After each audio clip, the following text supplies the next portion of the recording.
he's very clarifying. Yeah, I agree. Okay. All right. Hello. Hi, Dr. Armstrong. How is everybody? Mm. Hang in there? Getting one. How are you feeling? I'm feeling better. My right eye ended up getting pink eye. Oh, no. First time ever in my entire life. And apparently a couple other professors at Amberton have it too. And Oh, wow. I'm getting over that. It's still, it looks like I'm looking through like a smudgy lens, but we're making it. Thank goodness for antibiotics, huh? The drops. Yeah, absolutely. And I've been using those. I'm just worried about the blurriness not going away, even though the redness has gone away. Yeah.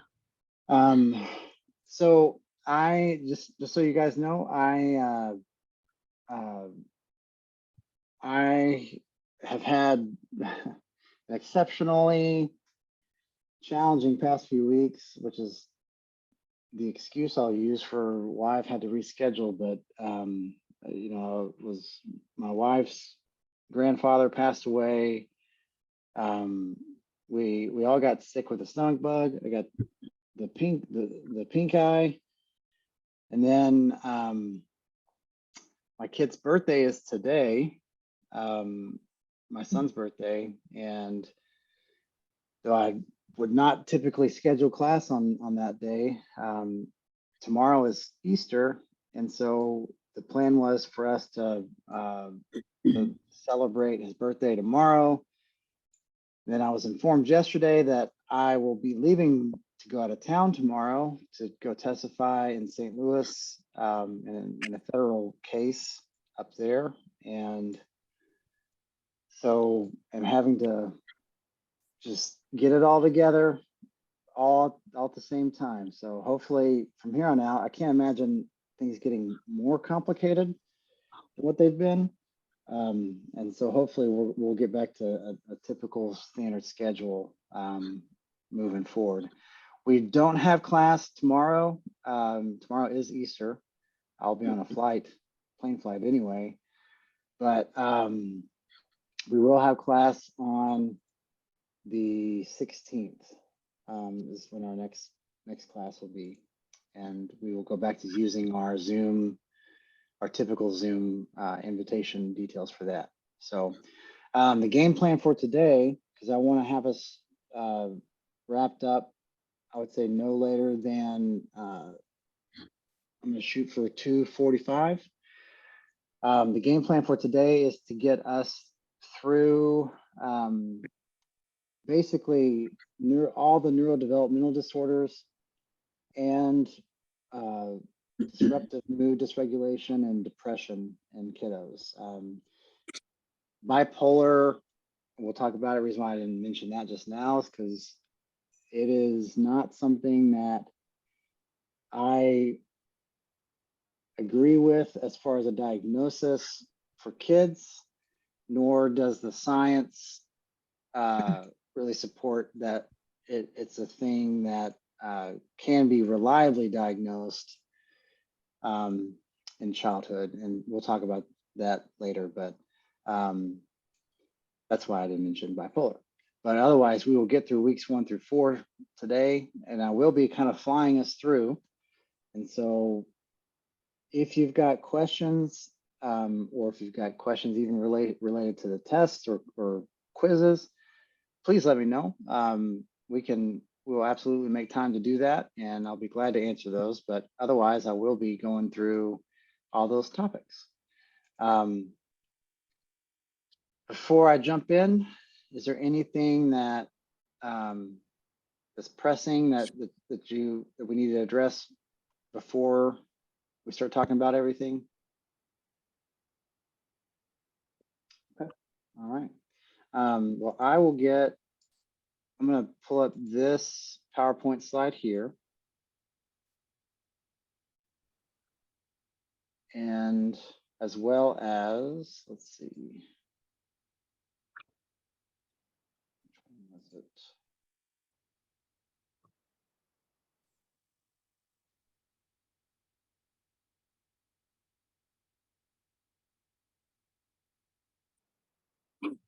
One second, let me track it down.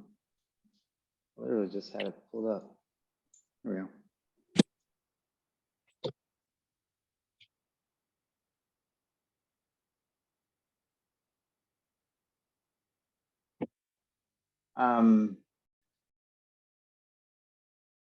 Sorry, I'm trying to find my PowerPoint slide. There we go. I didn't have it pulled up. So we'll do that ADHD one, and then also we'll start with this one though. Because really and truly, as it relates to child and adolescent psychopathology, it all hinges on neurodevelopment. And in a way, you could almost define every disorder that can be diagnosed in childhood as a neurodevelopmental disorder. And I say in a way because, not because it's technically accurate, the DSM-5 does separate the neurodevelopmental disorders from everything else, but it's probably, and I say probably because we don't have the science yet, but it is probably true that depression in childhood alters neurodevelopment in some form or fashion, which ultimately is how we define a neurodevelopmental disorder, right?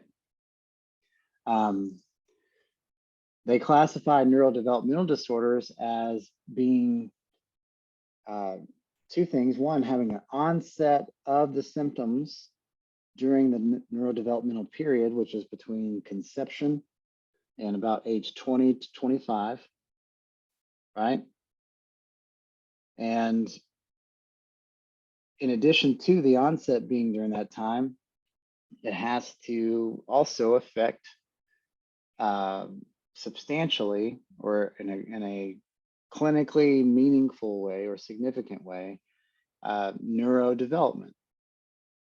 And so a neurodevelopmental disorder is abnormal neurodevelopment. And the thing is that we can make two comparisons there. We can say what is normal on average for a child, you know, let's just say at any age, whatever, as compared to what is also what's normal for that child. So in other words, going back to my first point is, if you have a child who has otherwise normal neural development going on, let's say they're age 9 and they develop depression and it goes untreated, undoubtedly that depression affects their neurodevelopment.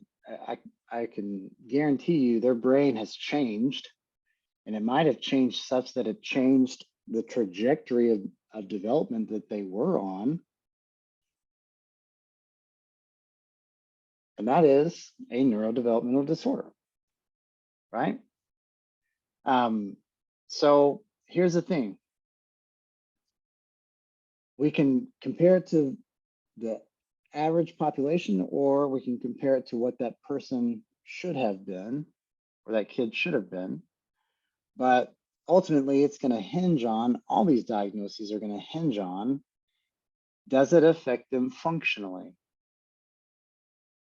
And that's where, if, and I used this example last class, but I'll say it again. If a child, let's say, has ADHD, they've got an ADHD brain. If you put them, you know, let's say they're a billionaire's child and all they have to do is just wake up every day and play video games and, you know, go surfing in the ocean. ADHD is not affecting them in that environment, even though they have an ADHD brain. You take that same child and put them in like a public school environment where they've got higher expectations and responsibilities, now they will qualify for that diagnosis of ADHD simply because of how it's affecting them functionally, even though they've got the same brain in both settings. Does that make sense? Yeah. That's kind of a strange diagnostic science that we've got going there.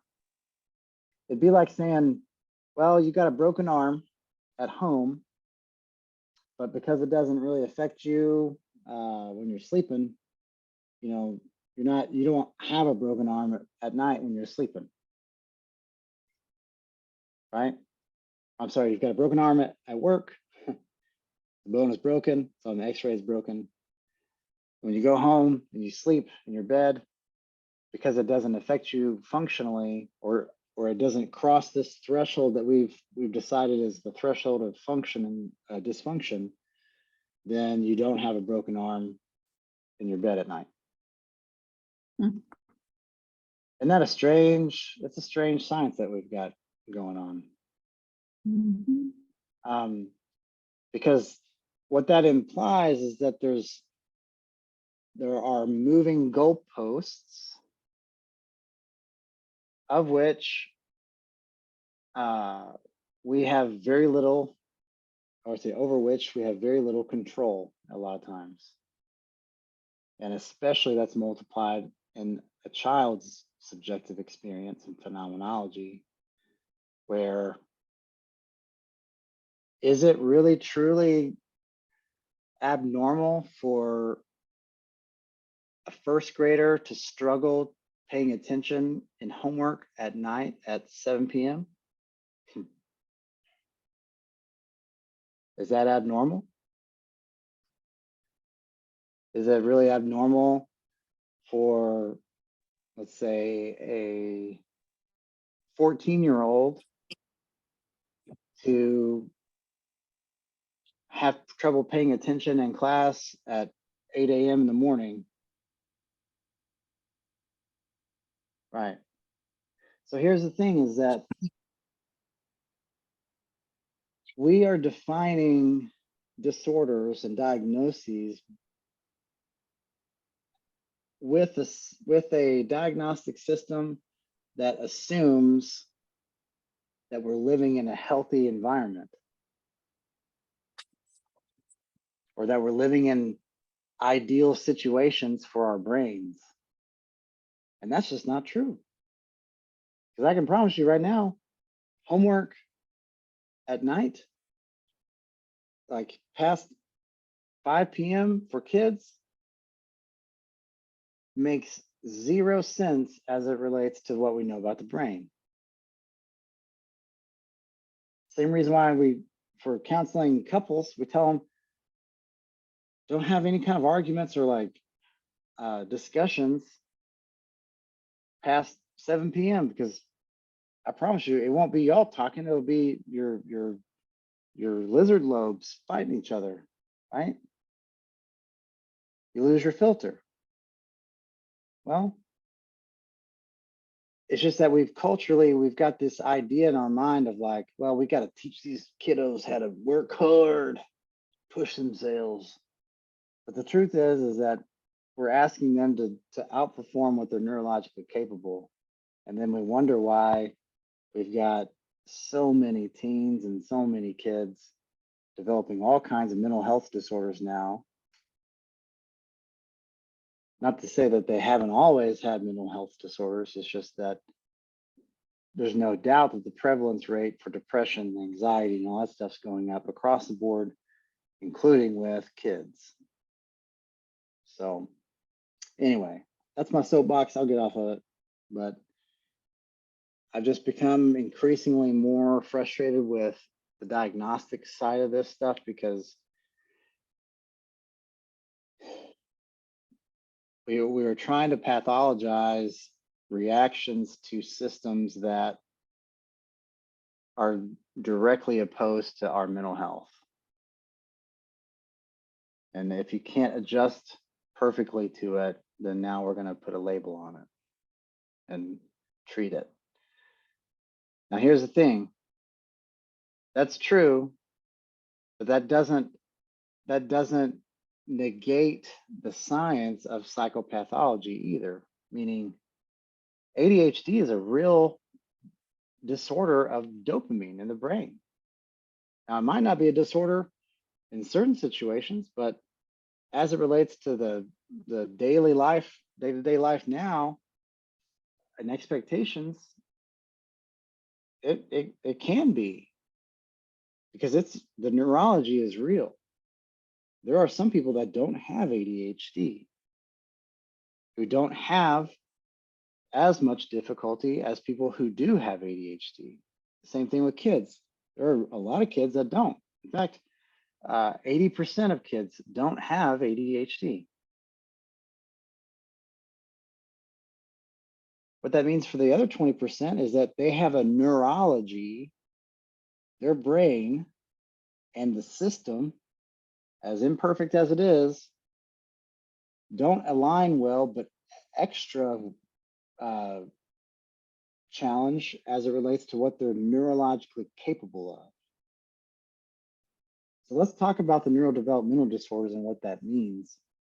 And I'll just say this, is that learning disorders are included in there, and it drives me bananas to read about or hear about things like dyslexia, dyscalculia, and dysgraphia, or learning disorder, reading, written expression, or math.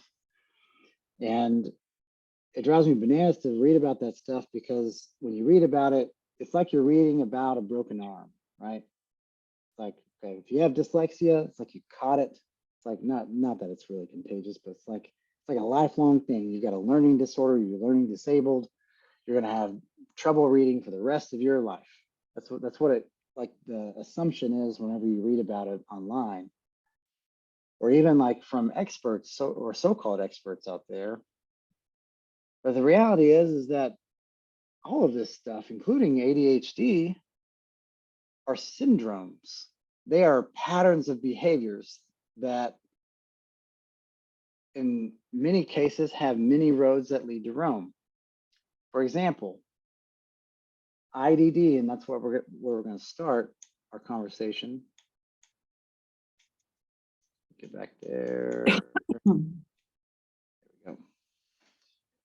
Intellectual developmental disorders, such as IDD, what used to be called mental retardation. That's normally, that's not the technical term anymore. Not politically correct either.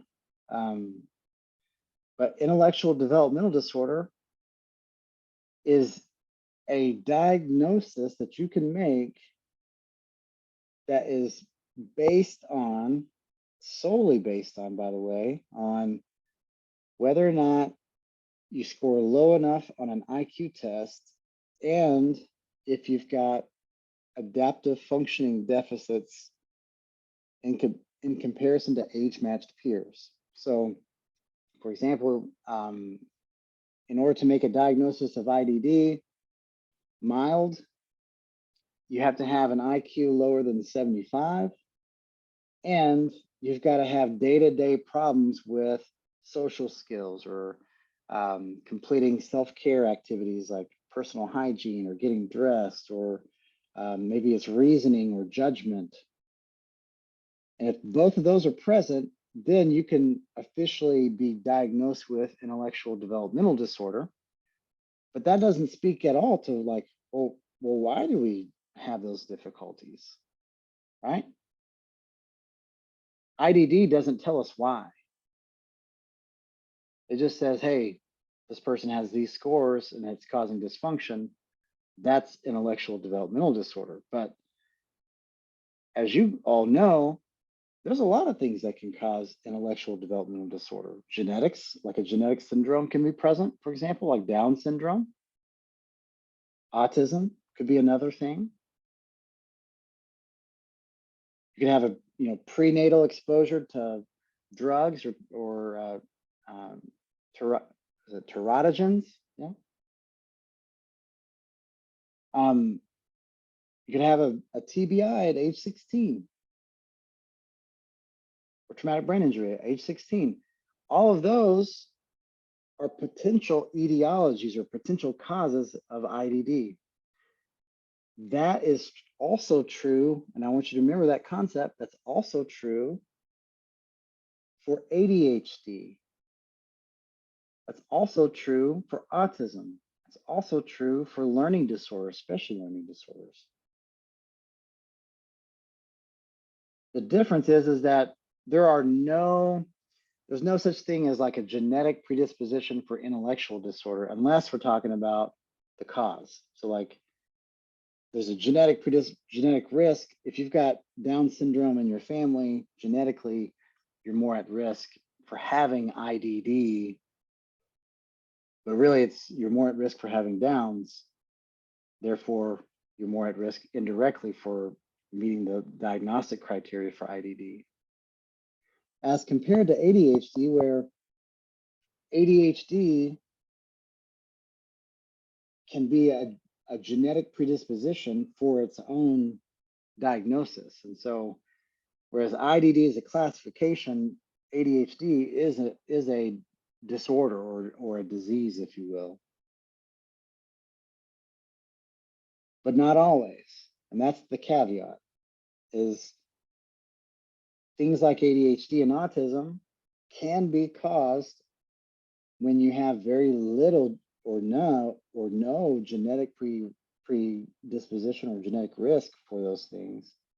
It's simply the result of interfering with neurodevelopment, especially the frontal lobe's development, for long enough that it will cause ADHD or autism or autism. Okay? Does everybody follow me on that so far? Yes, I do have a question. When you say interference regarding, can you kind of explain or kind of give an example? Interference? Are you talking about prenatally or?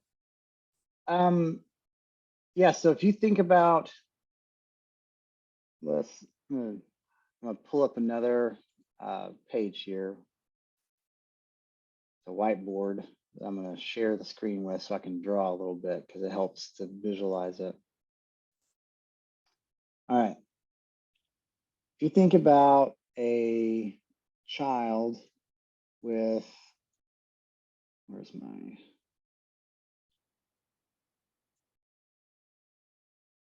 one second, let me get my,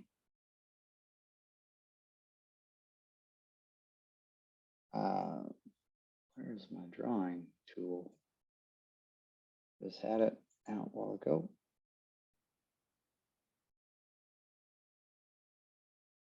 There.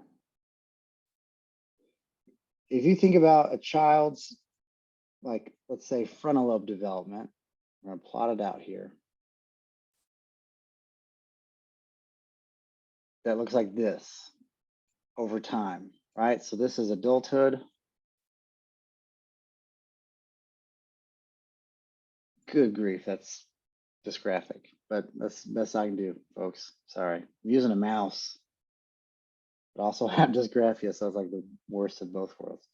All right, so this is an adult. This is the trajectory of a child over time. They're going to be an adult someday, and they are headed, in other words, they are headed towards normal, typical frontal lobe development, right?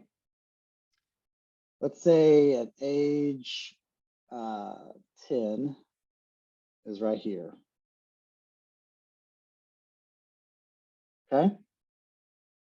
Let's say we interfere with this trajectory of their frontal lobe development by them going through something that's psychologically traumatic, and let's say that lasts for a year. So from age 10 to 11, so these 2 points here. Trauma happens.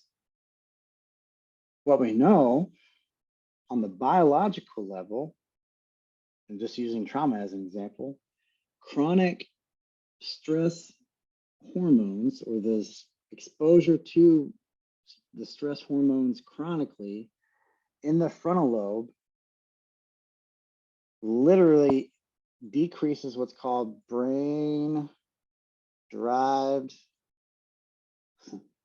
neurotrophic factor, BDNF. Brain derived neurotrophic factor. You need this in order to maintain that at an age appropriate level. So trauma happens, it suppresses brain derived neurotrophic factor for a long enough period of time that causes this from there on out.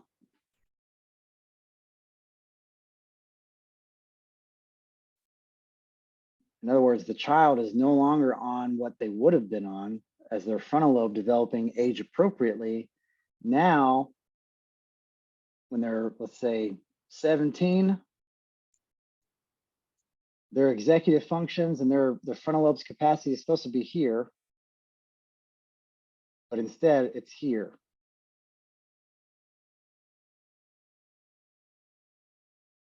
Does that make sense?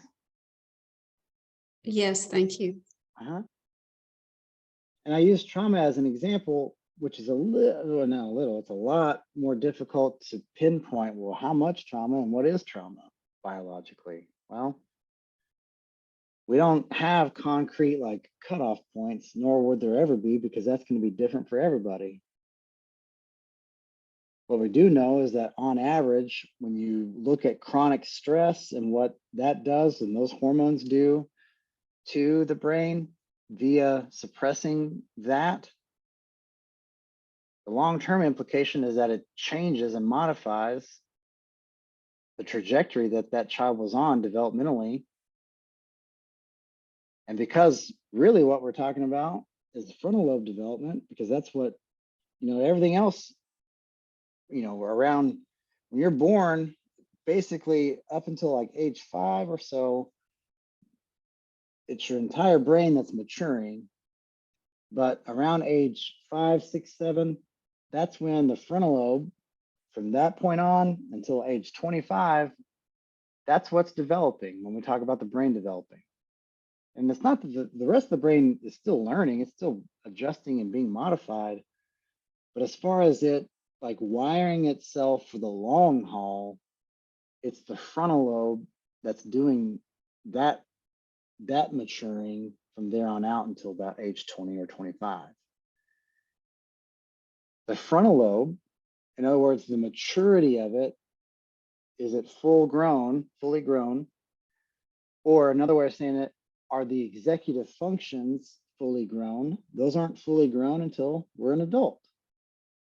So things like planning, prioritizing, organizing, self-monitoring, task monitoring, mental flexibility, moral judgment, social skills, social judgment, and perhaps most importantly to this class, emotional regulation and stress tolerance, or the ability to psychologically adjust to stress. Those are executive functions that for everybody on the planet, every kid on the planet, aren't fully functional until we're adults.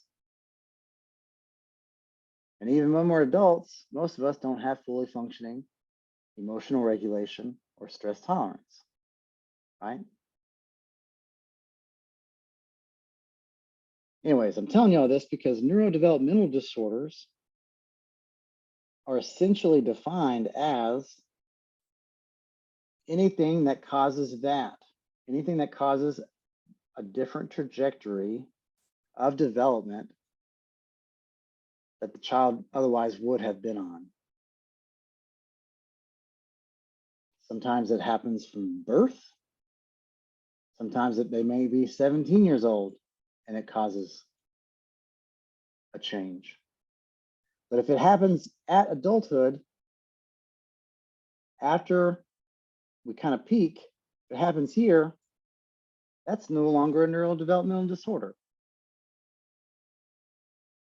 So you got to have the onset during neurodevelopment, and it's got to alter the trajectory. All right. That, you know what, I ought to just print that out and like mail that to my staff without any note. Just see what they'd be like, what? What is this?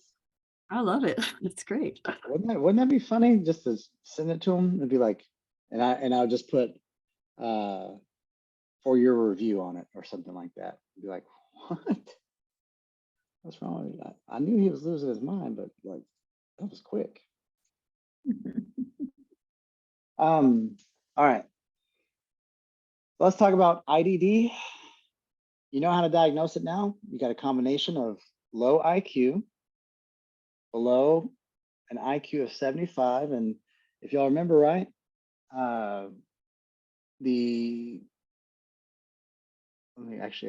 let's do this. I'm gonna pull up the bell curve for you.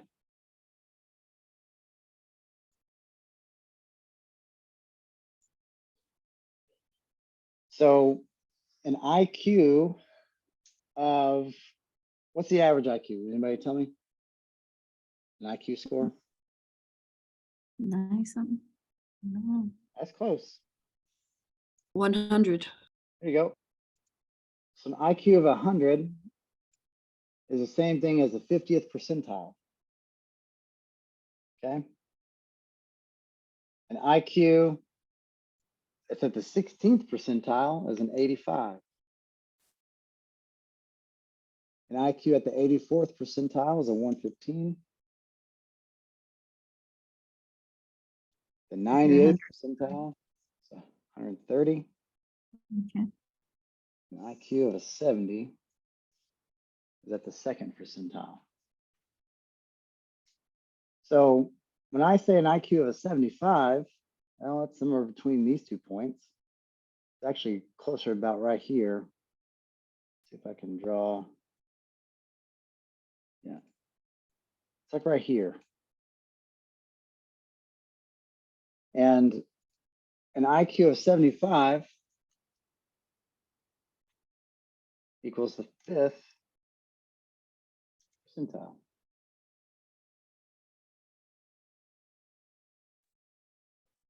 Okay. Well, how do we know what if somebody has an IQ of 75? Well, you can't just guess. You can't just eyeball somebody and say, yep, they look like about a 75. I say that, you'll be surprised how many psychiatrists do that all the time.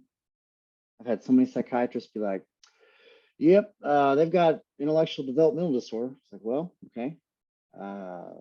How'd you diagnose, what test did you give to determine that? Just the old eyeball test. Okay.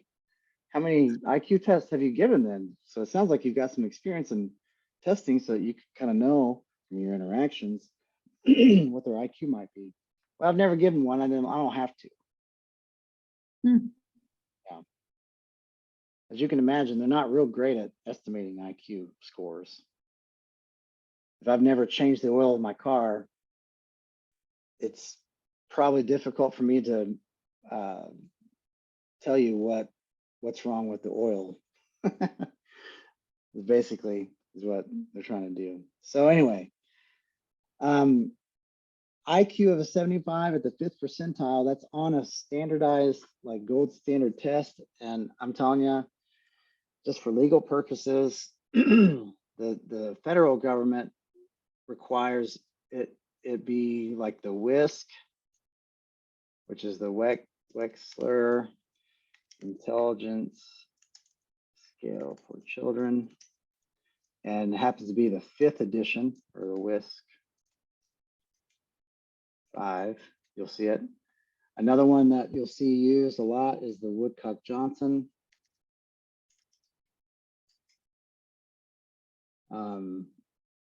Cognitive test, basically, that's what it is, and it's the 4th edition. But you'll see schools do the COGAT cognitive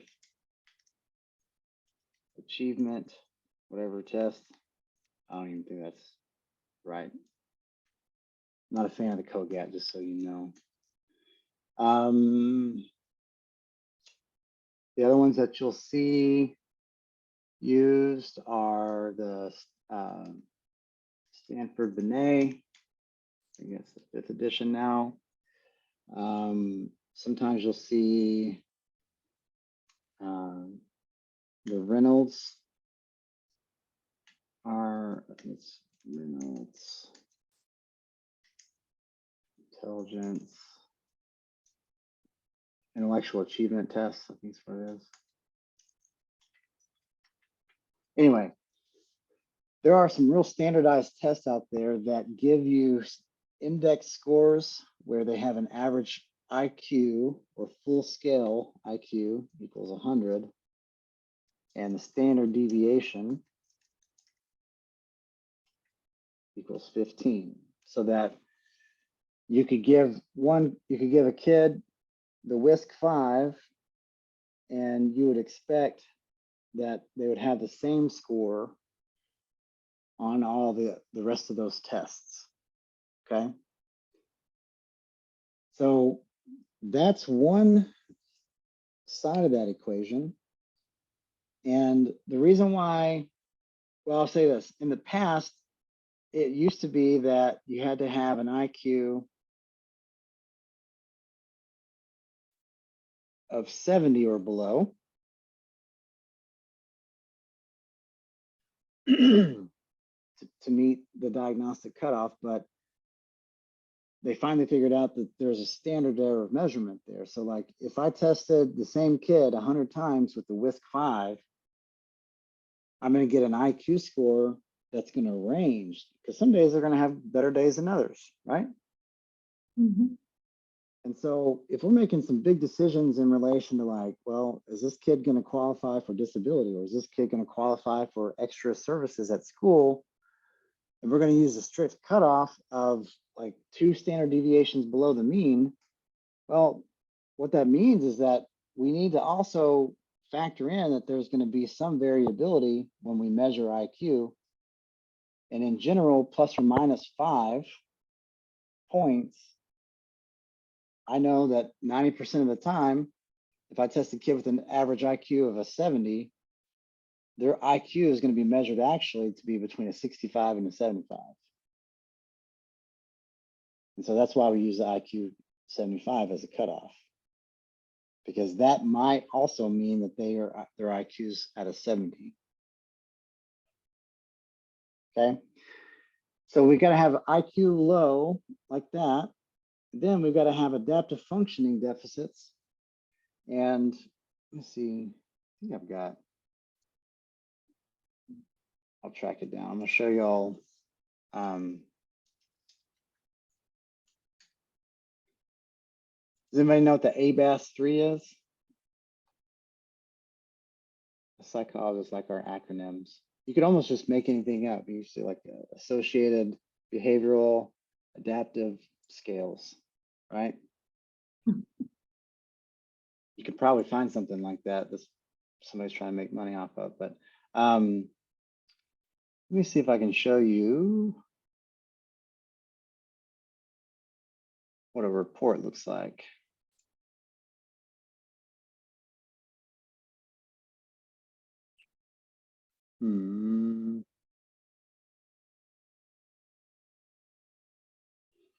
Actually, let me go to Pearson. Pearson's Dr. like Armstrong, yes. if you're an educator, you know all these things because we see them when we're in meetings. Yeah, I bet you do. In all the ARD meetings that you go to. Yes. Yep. And then I'm also over our gifted and talented program. Are you So really? we use, I'm on the other end Yeah. of the spectrum there, but we use the NNAT 3, or I've used the KBIT too. Yeah. Yep. Kaufman. Yeah. Battery. Yes. I have a friend that does a lot of forensic work with the KBIT, And I'm impressed that they've been able to keep it because it's been sometimes accepted as acceptable and sometimes not at the court level but Yeah. what was the other one called? The INNAT? Mm-hmm. Okay. And what school are you at? I'm in, well, I've used it in more than one school district, but I'm in Wills Point. Oh, okay. Yeah, I know Will's Point. I'm from Paris, Texas. So Yeah. it's pretty much all the same, like those tiny towns. 'Cause Paris is much larger. Oh yeah, definitely than Will's Point. I just grew up playing baseball against Will's Point, and they were always really good because I Yeah. thought I was a country boy until met Will's Point boys. They were extra country boys. Yeah. Yeah. Yes. They like haul hay at age 3 and stuff down there. Oh, yeah. So let me see. I'm gonna pull up. Let's see. Ah, gosh, trying to find. I want to show you all what an actual report looks like, so you can see.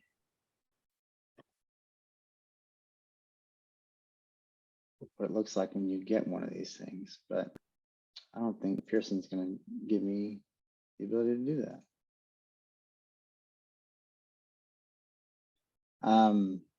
I've got plenty of them for patients, but I don't have them de-identified, so that's all right. Coming back to here, so we've got a combination of low IQ, and then it's got to be an objective measurement of that child's adaptive functioning as it relates to their like reasoning skills, which is called like conceptualization skills, their social skills and development. And what's the other one? It's like functional skills, like daily problem solving and safety. Okay. And from that, you end up getting like a global or like an overall estimate of their adaptive functioning abilities compared to their peers who are age matched. And as you can imagine, so like if you had a 6-year-old, there's a big difference between an adaptive functioning of a 6-year-old with 6-year-old 1 month versus 6-year-old 11 months, right? Mm-hmm. There is a huge difference, just so you know. Like executive functioning wise, you might as well be talking about the little leagues compared to Major League Baseball, right? That's completely different in that 1 year. Now, the question is, well, how do we know what their adaptive functioning is? Like, in other words, we have questionnaires, I guess, right, that we can give to parents. But how do we know that that's accurate? Well, it's kind of a trick question.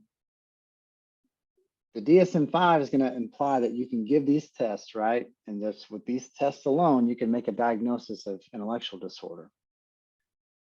The truth is that you still need you as a part of that process to interpret these results. Because it might be that the parents are in denial about their own child's difficulty level. And when they take those questionnaires, they come out looking like they're, they're already planning for retirement. My 7-year-old's driving and able to cook a 5-course meal every night for us. Or they might be, my child can't do anything. They can't even talk, even though they're talking to you right there. And so it still takes your interpretation of these tests to kind of wade through what's this child's history, have I observed this child, and the results on these tests, and that's how you can land on a diagnosis of intellectual developmental disorder. Real quick story, and I'm going to move on to a different diagnosis, but it's important to note, and I told in my last class the same thing. I used to do disability evaluations for social security.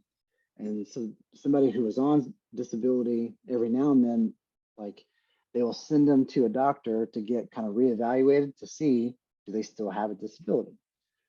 I had a 28-year-old one time who was sent to me for IQ testing and adaptive functioning testing because they were on disability at the time due to having intellectual developmental disorder, mild, right? So when they send me that referral, they also send me like the previous records, which included this adult's records from high school, way back in the day. In those records, there were test results. They had their IQ testing. I think it was the WAIS. No, not the WAIS. It was the WISC 4, WISC 3. Like it was an old one. And then they had like the adaptive functioning questionnaires in there. I think it was the Vineland or something like that. That was completed by what appeared to be a teacher. I didn't see the parent one in there. So looking at those in the records, I could see, oh, well, okay. They made a diagnosis of what was then called mental retardation or mild mental MMR, which would now be called mild IDD. They made that diagnosis based on the fact that that 16-year-old at the time scored really low on the WISC, the IQ test, and scored really low on the adaptive functioning test. So that makes sense. So that patient shows up, I start my evaluation, I start the testing side of that process. And as I'm going, I know like just raw scores, like that what's normal, what's abnormal. And I start to see that this person in front of me is actually average or better across the board intellectually. And as it turns out, their IQ is like a 108.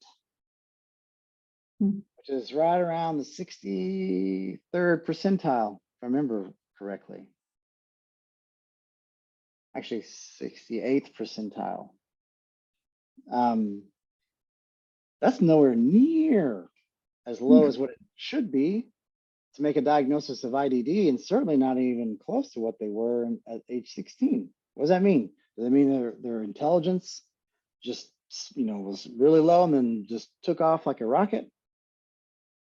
No, it probably means that those IQ scores weren't valid back in high school. And I had to figure out, okay, well, why?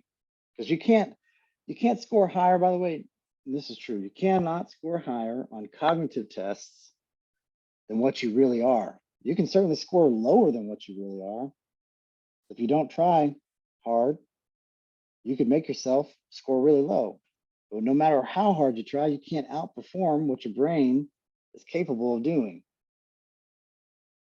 So going back to look at these scores and talking to this patient, I asked him, I said, do you remember much about that time period of your life and kind of what the testing said back then?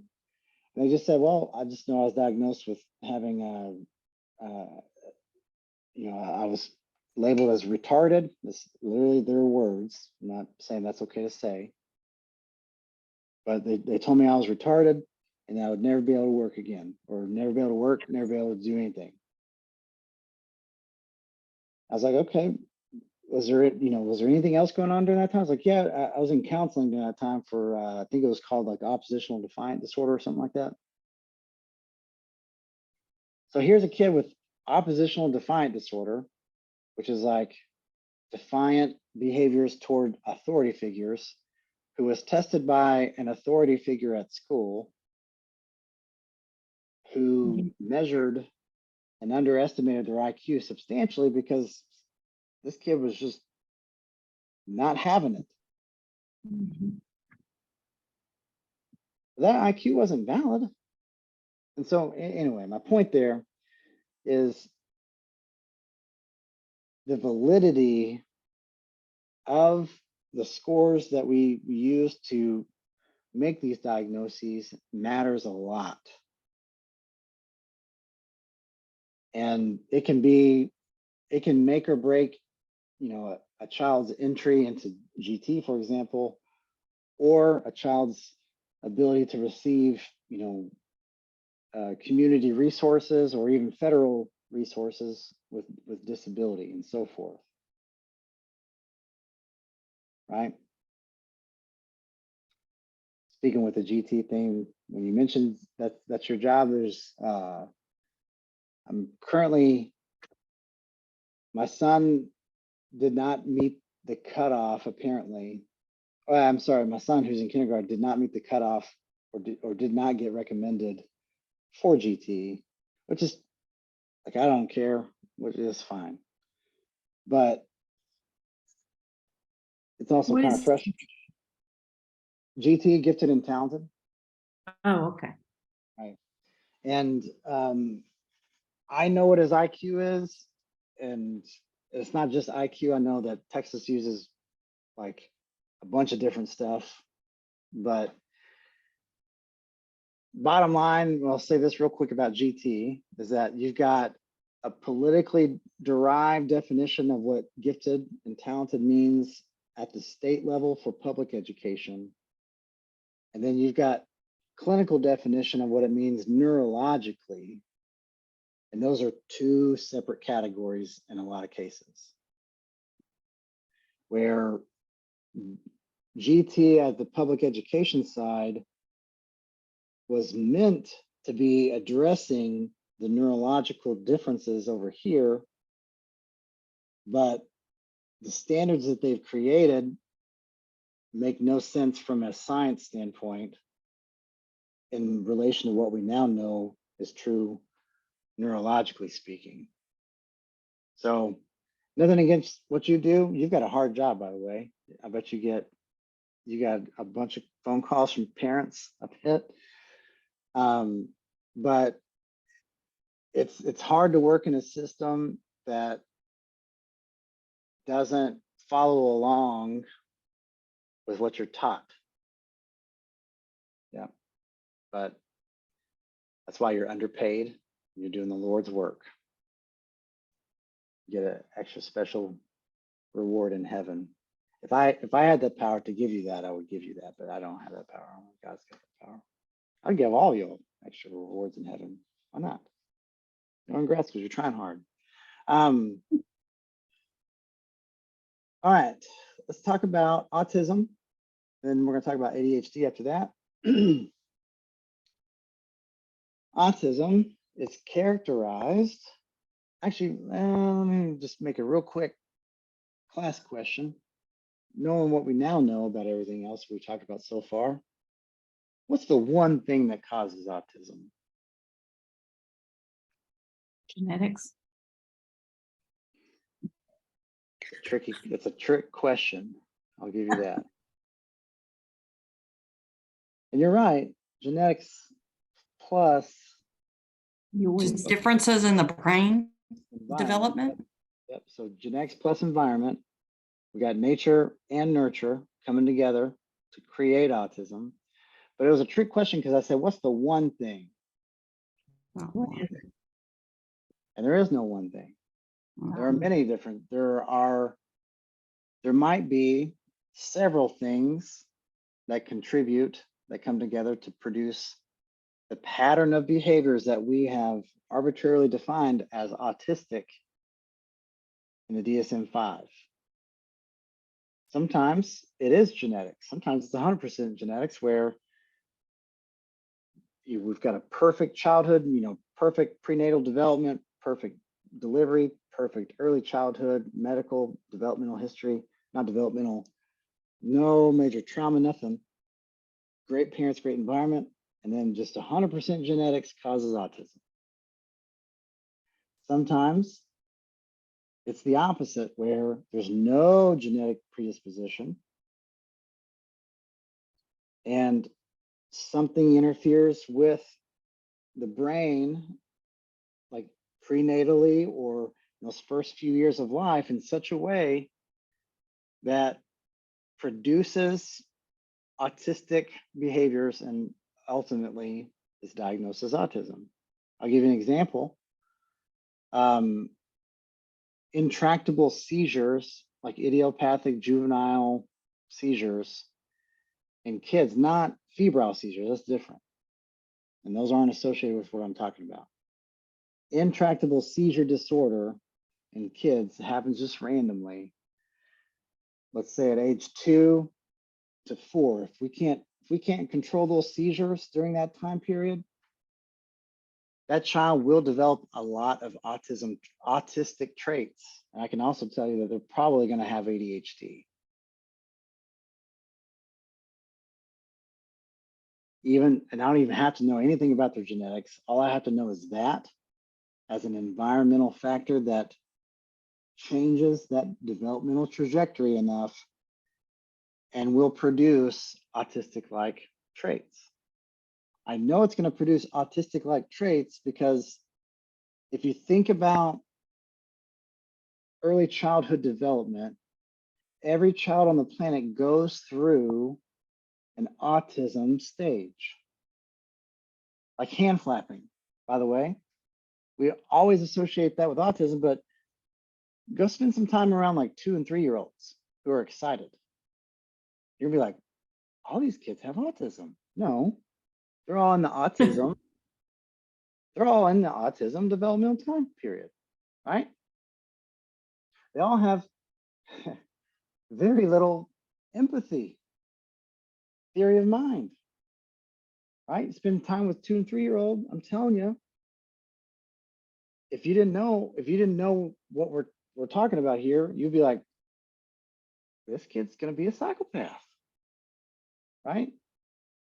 Because they don't have empathy at that time period, and it's the autistic, like, lack of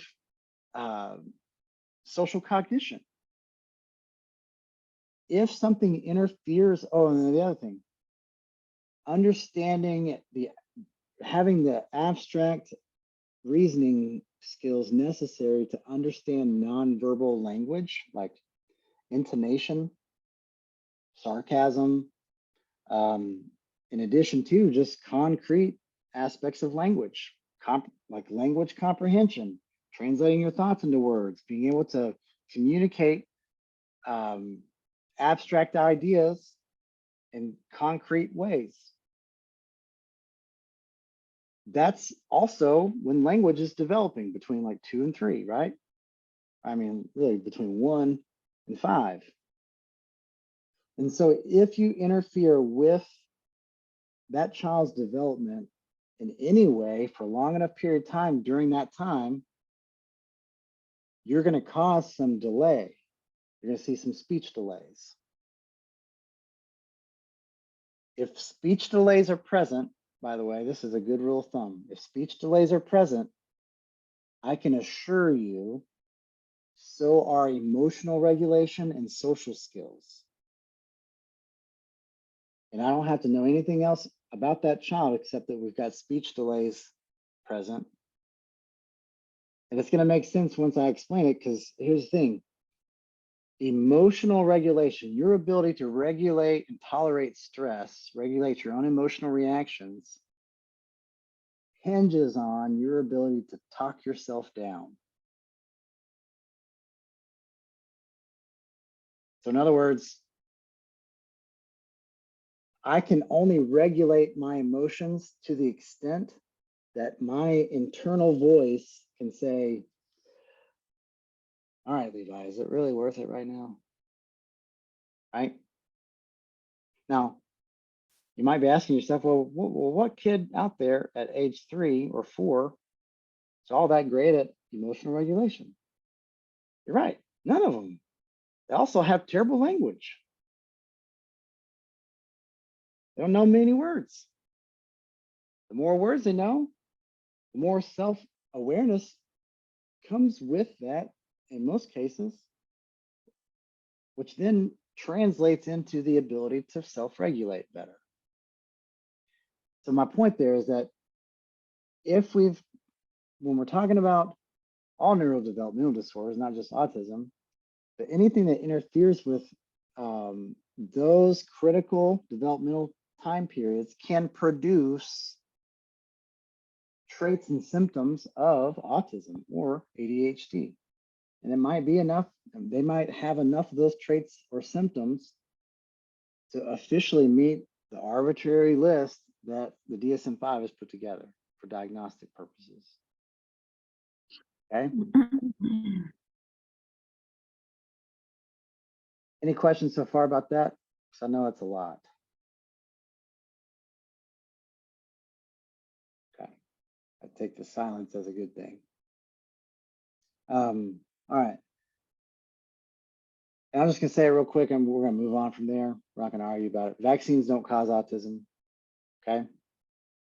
Theoretically, well, I'll say this, probably 1 out of a billion vaccines causes autism. That's probably the better way to say it. In the same way that lightning strikes cause autism. Because it's probably about the same. Getting struck by lightning at age 1, that happens enough. If you did that a billion times, it would probably produce autism. Okay. Here's an interesting thing. This is really kind of getting into a little bit what I'm going to testify about. The next step from here, just so y'all know, if you really want to be on the cutting edge of all this stuff, is start researching and reading about the interface between our neurodevelopment and our immune system. And I'm here to tell you that that is like the final frontier of brain. You know, first of all, the brain is the final frontier. This is like the final frontier of the final frontier. It's like deep space, where what we're discovering is there are aspects of our immune system and its reaction to environmental triggers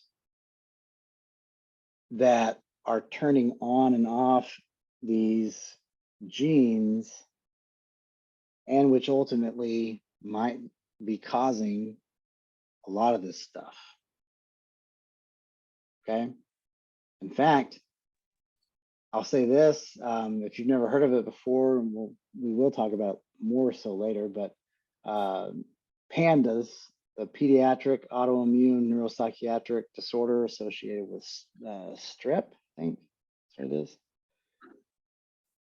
PANDAS is a good example, meaning that PANDAS causes, like you'll take like a 4-year-old, they get strep for the first time. If they made it to 4, that's impressive. But Yeah. let's say they get strep throat for the first time.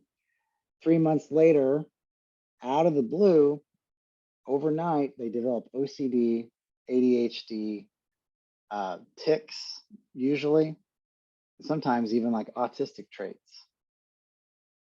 And it literally happens almost overnight. Like it's like they were okay, and then the next day, they had all those symptoms. It's about 3 months after they had that strep infection, and the reason why, when they had that strep infection, their body produced antibodies, right? In case they ever had strep again, their body would be able to fight it off. But the problem is, there are parts of your brain, particularly the basal ganglia. You don't have to remember that, but it's right next to the limbic lobe. It's the middle brain. The basal ganglia is particularly sensitive to antibodies, and those antibodies in particular. And those antibodies attach themselves to the basal ganglia and attack it as if it is strep itself. And when it does that, in some cases, it produces OCD, ADHD, autism, Tourette's-like symptoms. What we're discovering, and my point here is that probably all of this stuff has similar causes. Not necessarily that exact same cause, not that it's strep, but I'm saying like you catch mono or you catch, Fifth's disease. My son had that the other day. Their cheeks turn real red. Yep.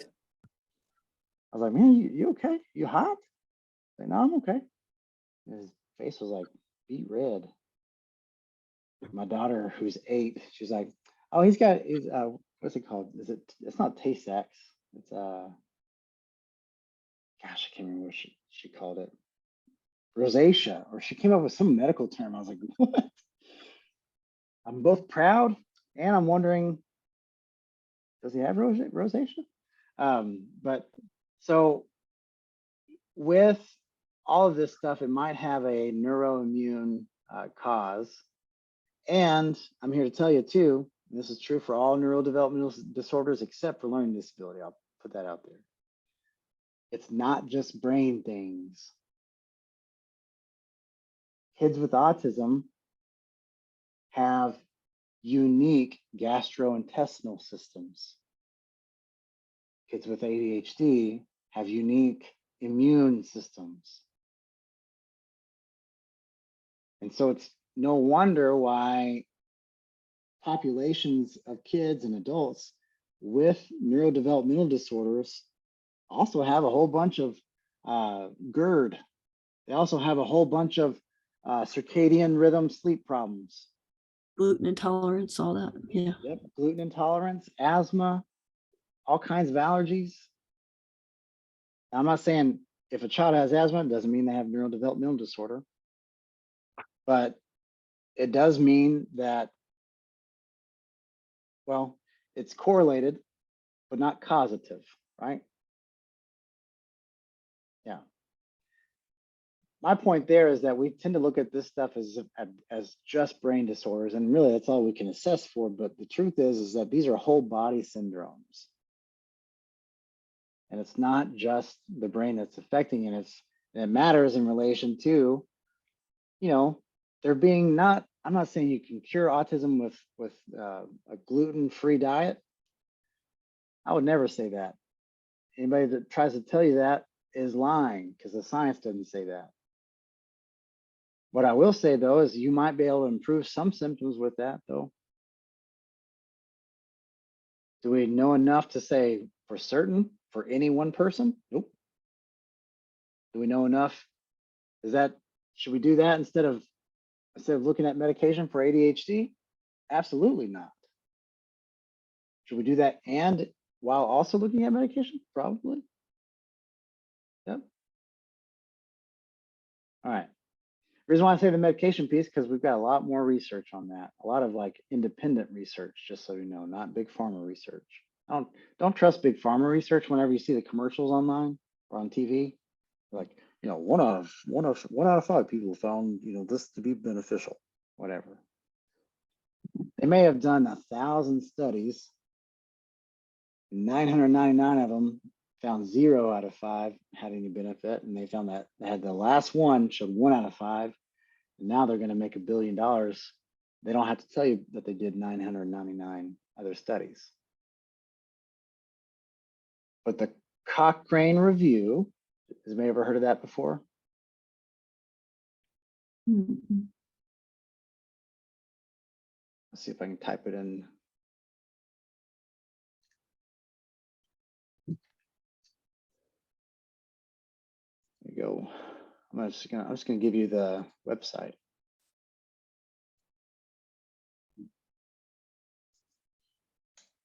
There you go. What they do is, I'm pretty sure it's the same way they used to have it, because they've got access to the file drawer studies from Big Pharma. In other words, if Big Pharma doesn't want to look real shady, Mhm. they will say, here you go, here's all the data. I know we're marketing this stuff, but nobody knows who y'all are. Nobody's ever going to pay attention to what you're doing, so we don't care. But y'all can have all the data, because if they don't do that, then they get published as saying, you know, well, Pfizer wouldn't let us review all their data on this stuff.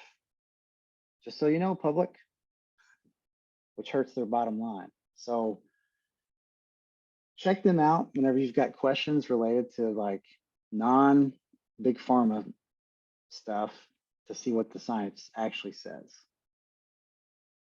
I say all that, but then they just recently got in trouble because a an anti-masker, like politically, you can debate, the science of it, but politically infiltrated their ranks somehow, and recently published this big piece on like masks and how they're not effective. And long story short, they made up half that stuff, and the only reason like they got it published was because they had just like snuck into their yeah, it's a long story. It's real dramatic, but they've since redacted what they published, so, or retracted or redacted, whatever it is.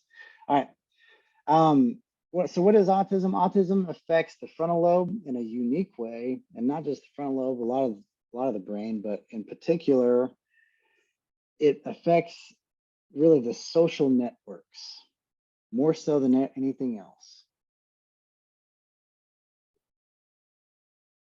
So you probably know that like things like oxytocin affects attachment style, right? That's why they do skin-to-skin contact for newborns. Literally, you're going to increase the chance of mom producing milk quicker because there's a letdown that happens with the oxytocin rush. And with the baby, you're literally conditioning that child, to emotionally bond with mom. And it does that by when it feels mom's warm skin and hears her beating heart, oxytocin floods the brain. Oxytocin, you can think about it, it's like that BDNF that I was talking about earlier. It helps shape the brain to grow healthy as it relates to social attachment. Now, autism affects that part of the brain, which, by the way, is overlapped with ADHD and OCD and Tourette's and tics, and probably bipolar and schizophrenia for that matter. Sounds like I'm just listing them all, but I'm really not. All of those are frontal lobe syndromes, and autism in particular affects the pathway of social development more so than all the others, so much so that you can have a child that has otherwise normal neurodevelopment or seemingly normal neurodevelopment, but have really limited social skills, or the inability to empathize with others, or the inability to have a theory of mind, to imagine what other people, their motivations. And it can also look like what's called a nonverbal learning disorder, so much where they can see somebody's face or facial expression and not be able to make the leap that facial expression translates into this meaning emotionally.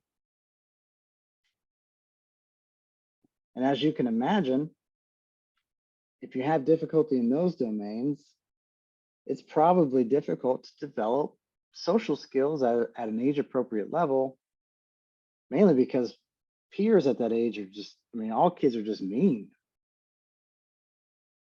I love kids, don't get me wrong, but like peers, like especially the younger we go, they're just like, they'll tell everybody that you peed your pants.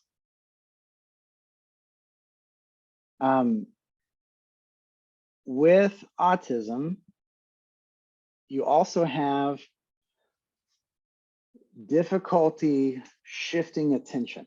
And this is an important piece that really separates it from, in my opinion, separates it more so from ADHD to some extent, but also even more so from OCD, Tourette's, and all that other stuff.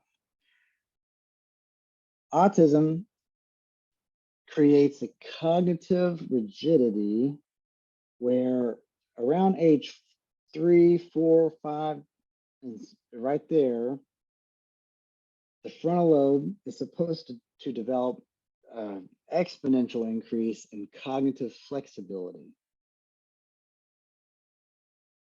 which would be the ability to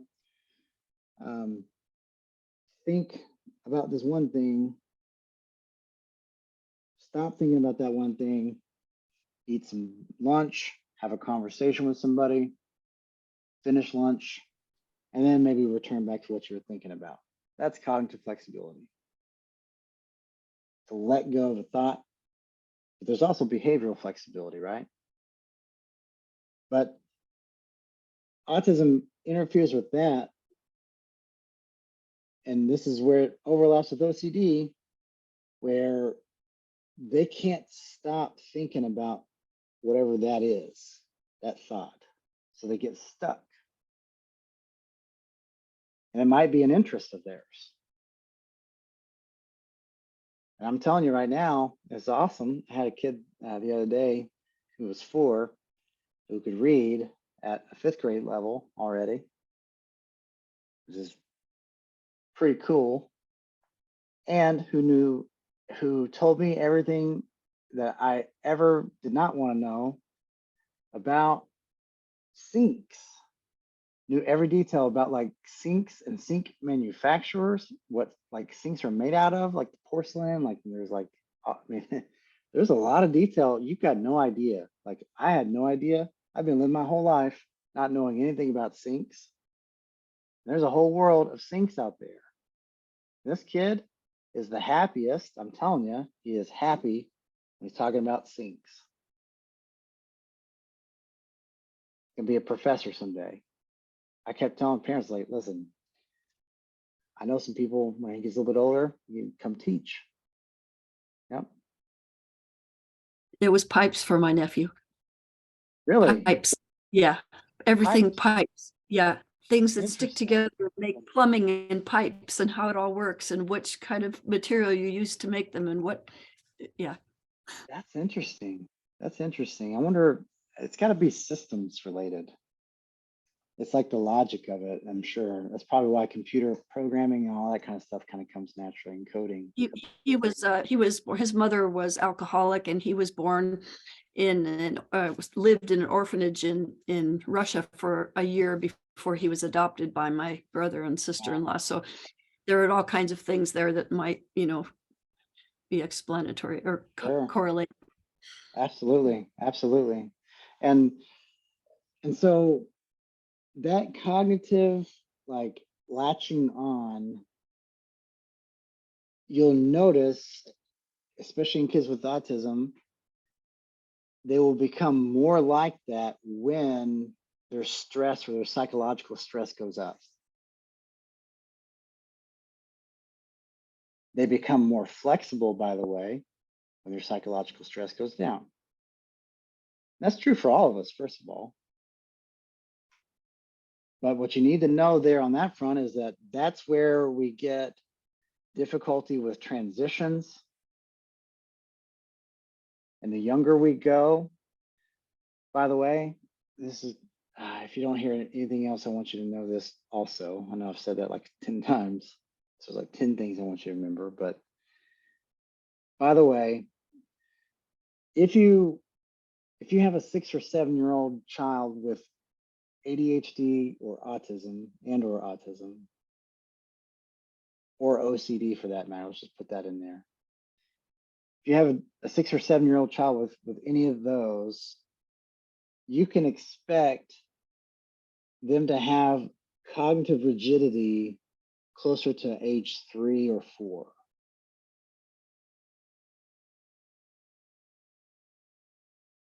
And along those lines, their emotional and social skill, or emotional regulation and social skills will be about the same. Because those disorders cause the frontal lobes, those parts of the frontal lobe, to be delayed in development by about 3 to 4 years. Sometimes with autism, it gets stuck there. That's where you'll see an 18-year-old who is otherwise the most intelligent person you have ever met in your entire life, who also will have like the emotional, social judgment of like a 6-year-old or a 4 or 5-year-old, right? Which can be a very dangerous combination sometimes. Not that they're dangerous, but risky for them, getting taken advantage of a lot. All right. So ADHD or autism used to be called Asperger's. We don't call it that anymore, right? So we've got autism spectrum disorder, and we've got 3 severity levels. There is high functioning, which is level 1 severity. Then there's like, I guess, semi-low functioning, which is level 2, and then we've got low functioning, which is level 3. They just the DSM, those folks, all that stuff is just made up. It's all arbitrary distinctions. I wish it was better. I mean, they're really, when I say made up, it's not like they just, met one day for like a couple hours, like, what do y'all think? We got to go. We got to hurry, get this published. No, they thought through it. There's been a history of this stuff building and figuring stuff out, but there's no such thing. You can't look at somebody's brain and be like, okay, that's level 1 autism right there in that brain picture. There's level 2. They look exactly the same. You're making the distinction based on how does it affect them functionally. And then it's almost like we forgot to mention they're still developing. And so a child can go from level 3 to level 1 pretty quickly, especially if they're young. I've seen a 2-year-old who is nonverbal, will not interact with the world at all, can't do anything. It's like level 2, level 3-ish. I've seen them go from that to barely even meeting the diagnostic criteria at age 6 or 7 because of how far they've come and their speech language communication and ability to communicate comes with the emotional regulation and social skills, right? And so those distinctions there, don't put too much weight on those. The older we get though, the less likely they're going to change. So if you had an adult that's 45 years old that was level 2 autism, it's unlikely they're going to improve to a functional status of level 1.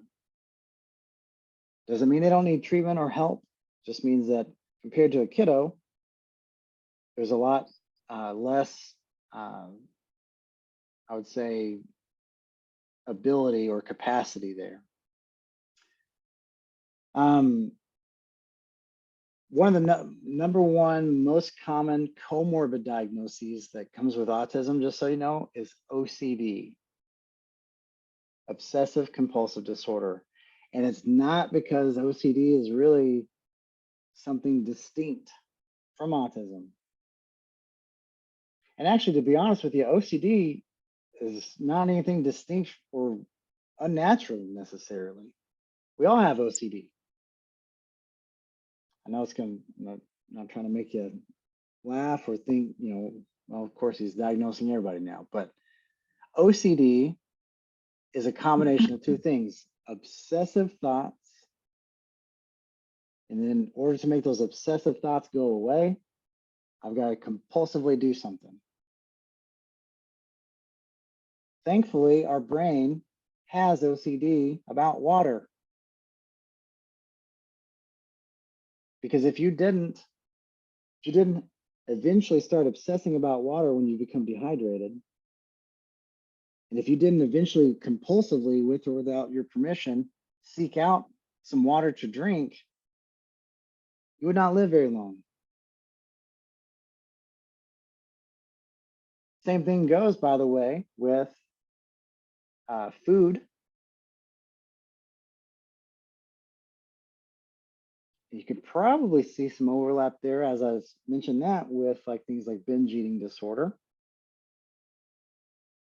which is also on the OCD spectrum and highly comorbid with autism and ADHD, just FYI.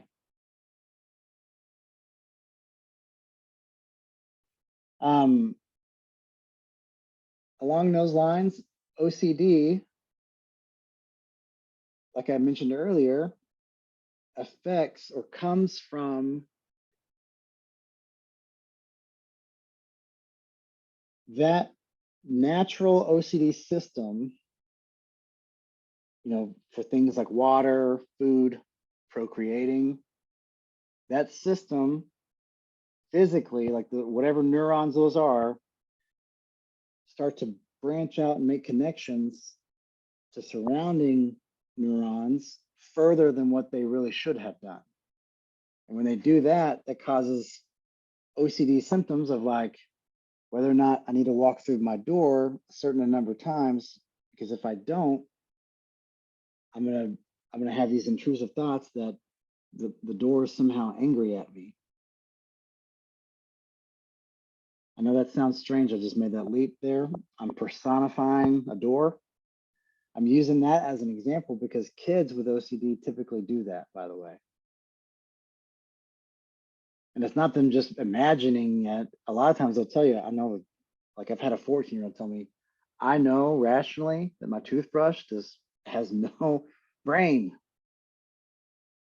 but I can't help but feel absolutely ashamed and terrible if I don't brush my teeth the same amount of time on each side, because I have an intrusive thought that it somehow hurts my toothbrush's feelings. Yep. That kind of stuff happens a lot with OCD in kids. Autism typically comes with that in some form or fashion, which is also where you'll get sensory processing problems, by the way. And just so you know, there's no such thing as sensory processing disorder. If you can find what the DSM-5 diagnosis of sensory processing disorder, if you can find that in your DSM-5, I'll give you $1 million.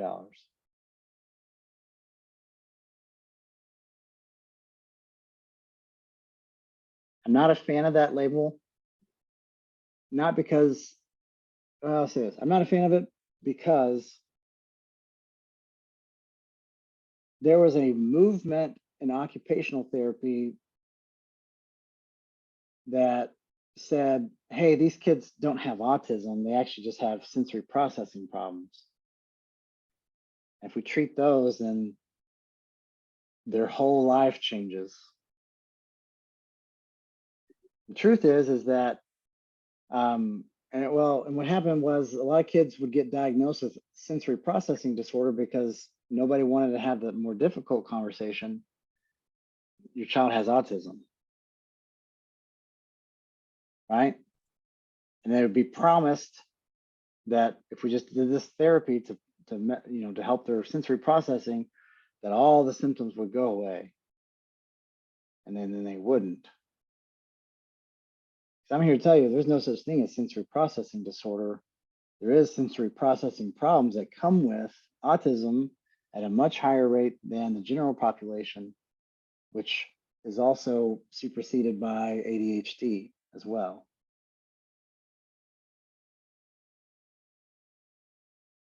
But I can tell you right now, just for my own sensory processing stuff, this is kind of a silly example, but it's true. It takes me a long time to wash dishes. I used to think it was because I just hate washing dishes, and I do. Don't get me wrong, I hate washing dishes. I don't think I was born with a hate towards washing dishes, though. I think it was actually conditioned because when I wash dishes, the dish soap and water gets on my hands, and it feels absolutely disgusting to me. I cannot think of anything except for how much I want to wash it off my hands whenever I get dish soap and water in my hands. So I would wash a dish, grab a paper napkin, wipe my hands clean, grab the next dish. When you do that long enough, it takes like 3 hours to get through dishes. I just thought I was real slow at washing dishes. I had no idea. And this is something I figured out maybe 5 years ago, by the way. It wasn't that long ago. I had no idea it was 100% related to my sensory processing stuff. But sensory processing is OCD. Because I had this intrusive thought. I was like, if I could stop thinking about, if it could just not bother me, I would love that. But I can't. Be like me, poking you in the eye and saying, well just don't let that bother you. Right? You're gonna have intrusive thoughts about your eye hurting if I'm poking you in the eye, try to do math while you're doing that. Or try to interact with your peers and have like an effective conversation. It's not going to work. That's the same thing with autism. With autism, a lot of times they struggle developing those social skills because of those situations like that, where from our perspective, because it's not us, the fact that they're wearing blue jeans and the sensory, sensation of that on their legs isn't that big a deal.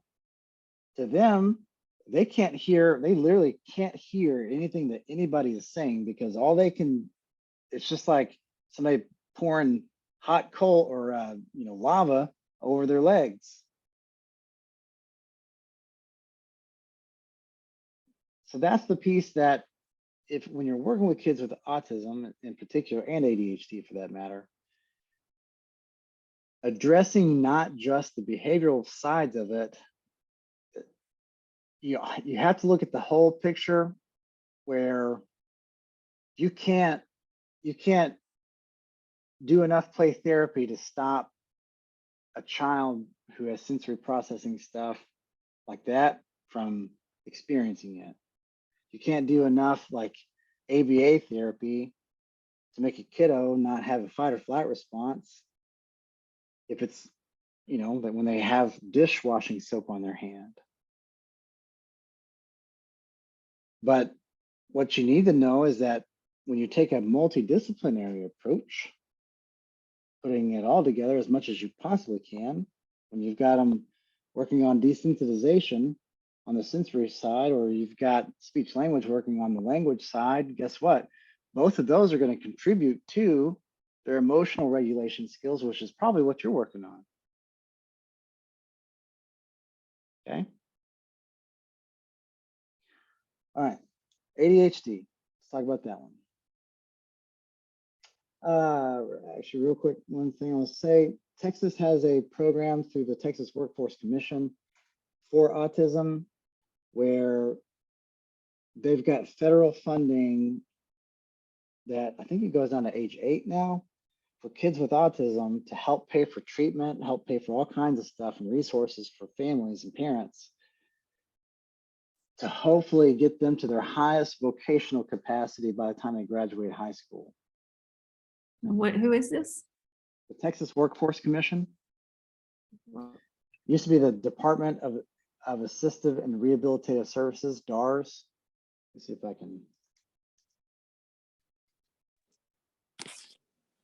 Yeah, they do that for also students with intellectual disabilities as well, adults. Mhm. Yep, and for ADHD and mild dyslexia and depression and anxiety. It's the coolest. If I could go back in time, I would not have any student loans right now, or at least not until my doctorate, because they would pay for my undergrad. Because I've got ADHD and I could have gotten my school paid for. Not that everybody with ADHD qualifies for free school, but if you've got like the financial side, plus like the need, plus the disability, and most of the time they will pay for college, they'll pay for living expenses, they'll pay for vocational training, a job coach, they'll do career counseling, they'll help with even some living expenses like room and board stuff sometimes.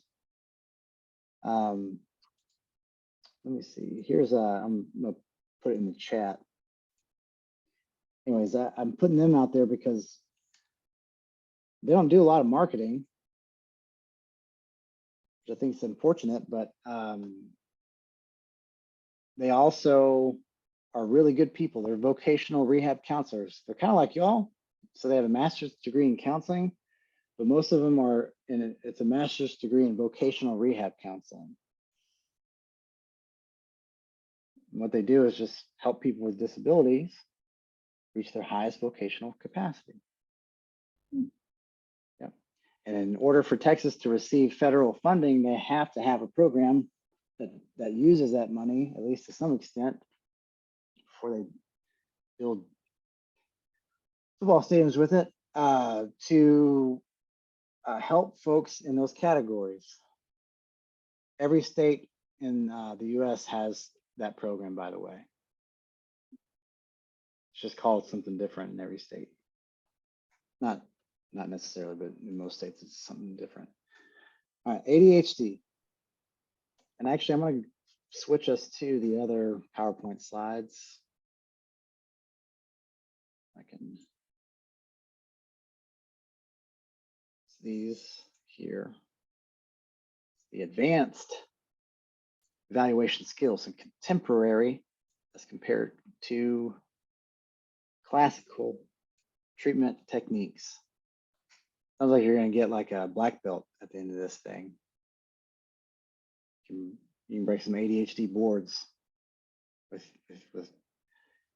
your CBT karate chops. I don't know. That's as far as I want to go. That joke. Okay. ADHD, as you now know, is a lot of stuff. It is a real thing. I promise you, you can do your own research on this. I would encourage you to do so. Go look in like the neuroscience research and dig through to find the differences in the brain between a child or an adult with ADHD compared to somebody who doesn't. In fact, there's some overlap with Parkinson's disease. I'm not saying everybody with ADHD has Parkinson's, but when they do what's called a DAT scan, it's the dopamine transporter, like reuptake. That's what they do. So they inject people with a dye, and they look at the dopamine, like the transporter receptor and the receptors that are used for that.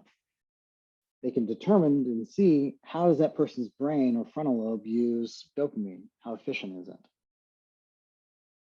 And on average, people who are diagnosed with ADHD or who have ADHD symptoms have dysfunctional dopamine transporter like results, or the DAT scans are abnormal, underactivated, similar to Parkinson's disease. Just different parts of the dopamine system that are affected in Parkinson's. And actually, it's the nucleus accumbens, or the accumbens nucleus.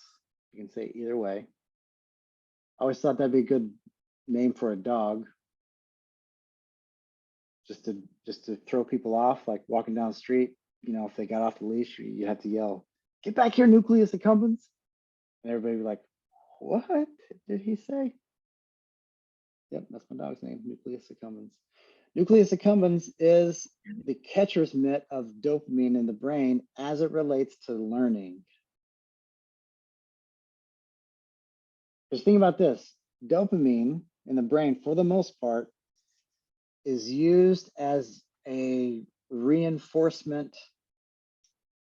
It is the reward chemical. So if you find something rewarding, like this was a pleasurable experience, that's because your brain produced a lot of dopamine during that experience. As you can imagine, learning anything has to be pleasurable, because if it's not enjoyable on some level, there's no motivation to continue pursuing it. I don't know if you've ever tried to play a sport that you're not good at, but if you just aren't really, like, it's just no matter how hard you try, it's just not good, eventually you're going to give up, because I promise you, you're not going to find it rewarding. You give up because you don't find it rewarding. ADHD affects that part of the brain. And there's a part of the brain, it's the nucleus accumbens, that part in association with the prefrontal cortex. That system develops as we age, first of all. So 6-year-old, healthy, normal 6-year-old not going to be the same as an adult, but that system develops and it's responsible for an individual's ability to intrinsically develop internal motivation. And so if I'm in grad school and it's 9 p.m., I've got, tomorrow at noon is the last day I can take Dr. A's exams, and I haven't even opened my book yet. I can motivate myself in that moment, even though the reward might not be until tomorrow. But I can say, you know what? I'm going to get this done so that I can sleep tonight and have some peace while sleeping. I can internalize a sense of motivation there because of that network. People with ADHD, though, that network is weaker. And in some cases, so severe that you question if it's even there. And so a person with ADHD might say, I've got that test tomorrow. I've got to study. I need to get this done. But be unable to carry that through to actually making the studying happen simply because that part of their brain is not allowing them to develop an internal sense of like reward or reinforcement. It's not releasing dopamine the way it should. Now you could take that person with ADHD. This is what I like to use an example when I'm talking to parents. So I'll take parents and I'll say, all right, you're going to laugh at this. And it's just the principle that we're after here. But I promise you, there's a right amount of American money that you could pay little Johnny, and he would clean his room top to bottom, and he would use a toothbrush, and it would be the cleanest room you've ever stepped your foot in.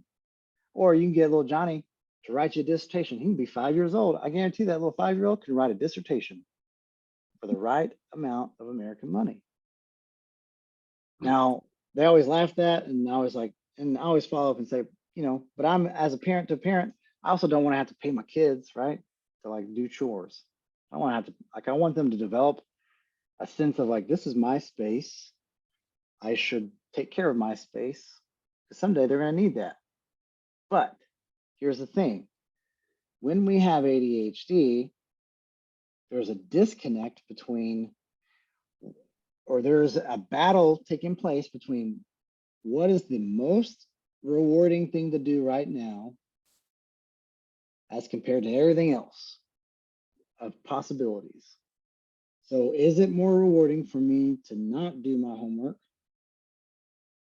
than it is for me to do my homework? And it's not even a conscious battle. I promise you it's not a conscious battle. I don't think to myself, is it more rewarding right now for me to do my laundry or to pretend that it doesn't exist? I don't have that conscious thought, but I'm telling you, my brain unconsciously is having that battle. And for little kids, especially, that subconsciously is going on in the here and now. And so when you're trying to get little Johnny or whoever with ADHD to do something that isn't naturally and immediately rewarding, like homework, for example, what that means is that you can't rely on their internal ability to create their own motivation. It doesn't matter how much you chastise them, none of that. It's not going to work.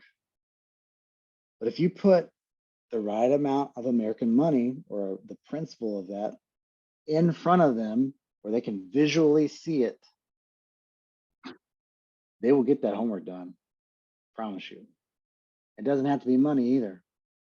You can use little coupons or just something. It's got to be tangible though. You also can't say, hey, if you do work hard tonight, next week we'll take you out for ice cream.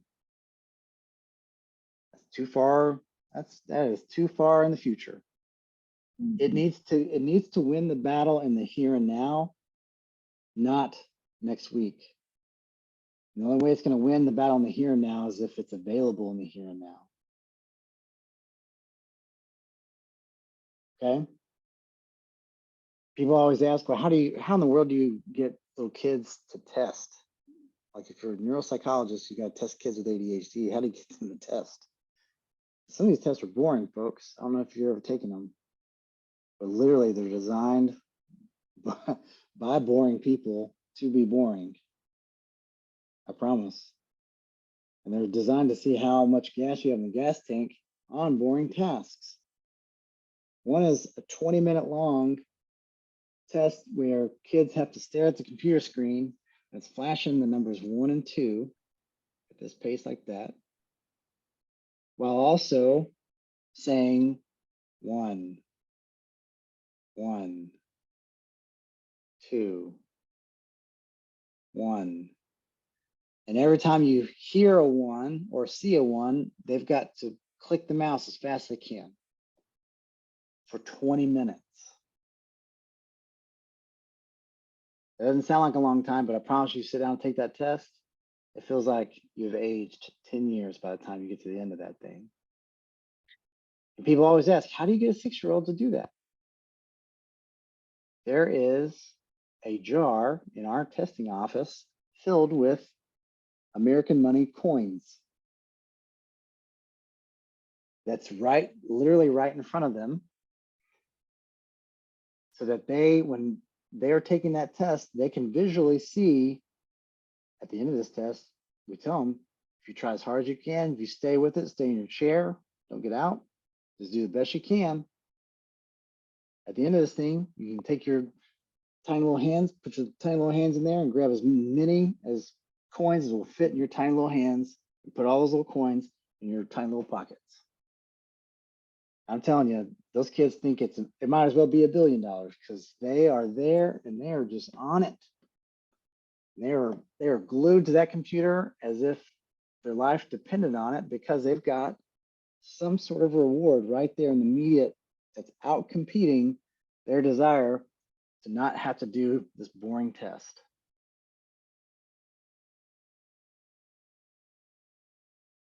That's true for everybody, by the way. You're going to get a better performance with a kid with non-ADHD in the same way if you put money there in front of them. I promise you would. The difference being is that the kid without ADHD has a higher capacity or a more age-appropriate capacity to sustain motivation without it.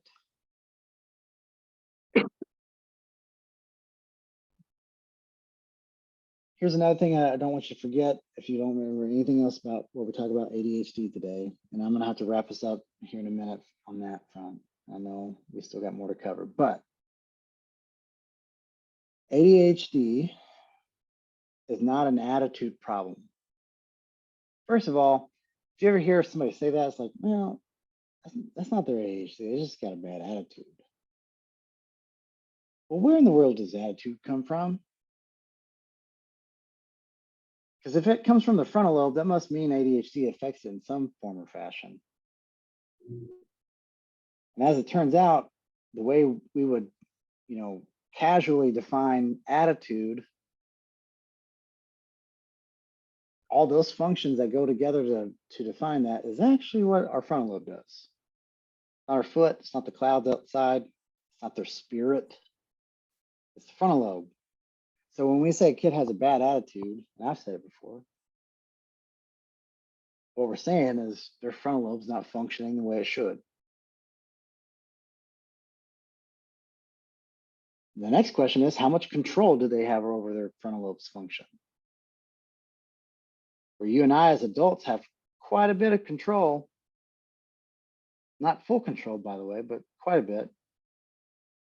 Kids have less, kids with ADHD have even less.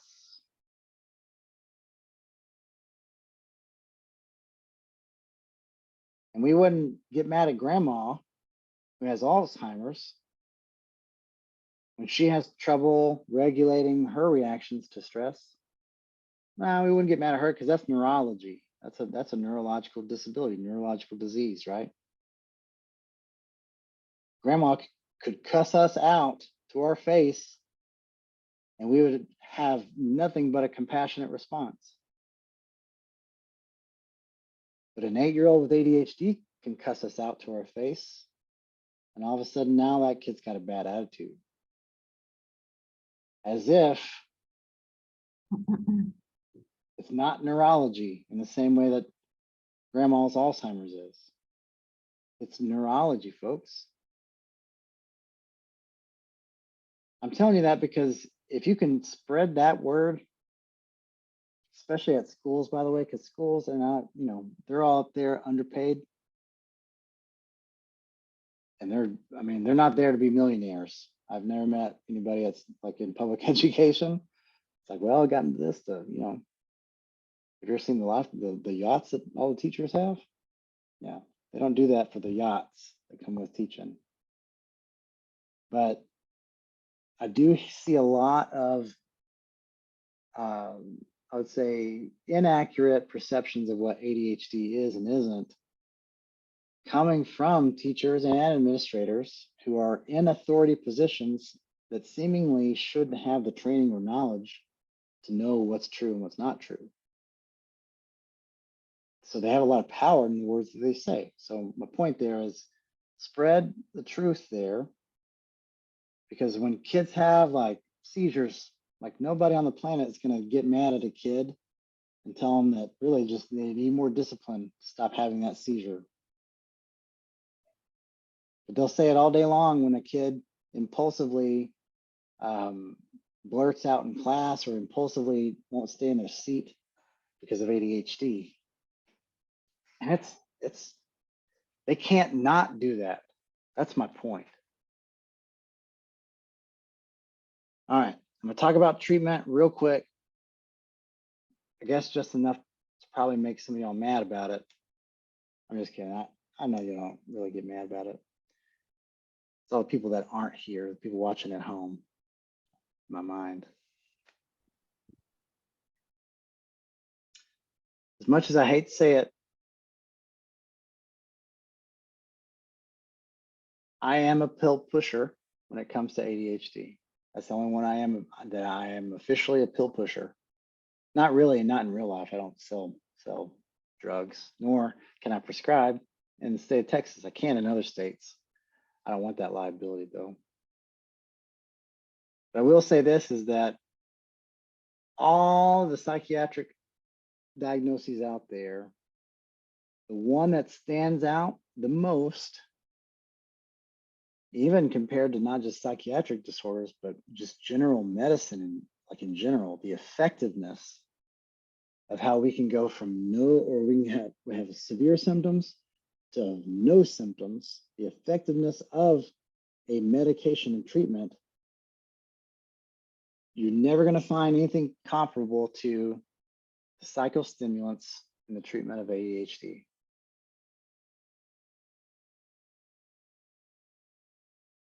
Does that mean that I'm okay making kids into zombies? Nope. Not a psychopath. Plus, zombies with ADHD sounds terrible. Zombies are bad enough. Zombies with ADHD would be even worse. That's a joke. But You're hitting the dad jokes today. practicing. So with ADHD, though, the psychostimulants have been shown repeatedly by people even that didn't want it to be, have shown a dramatic improvement of symptoms. And when we've got an accurate diagnosis combined with a prescriber who can adjust medication enough during childhood, and the right medication, right dose, that very likely leads to a decreased chance of that kid having ADHD the rest of their life. And ultimately may not need medication the rest of their life, right?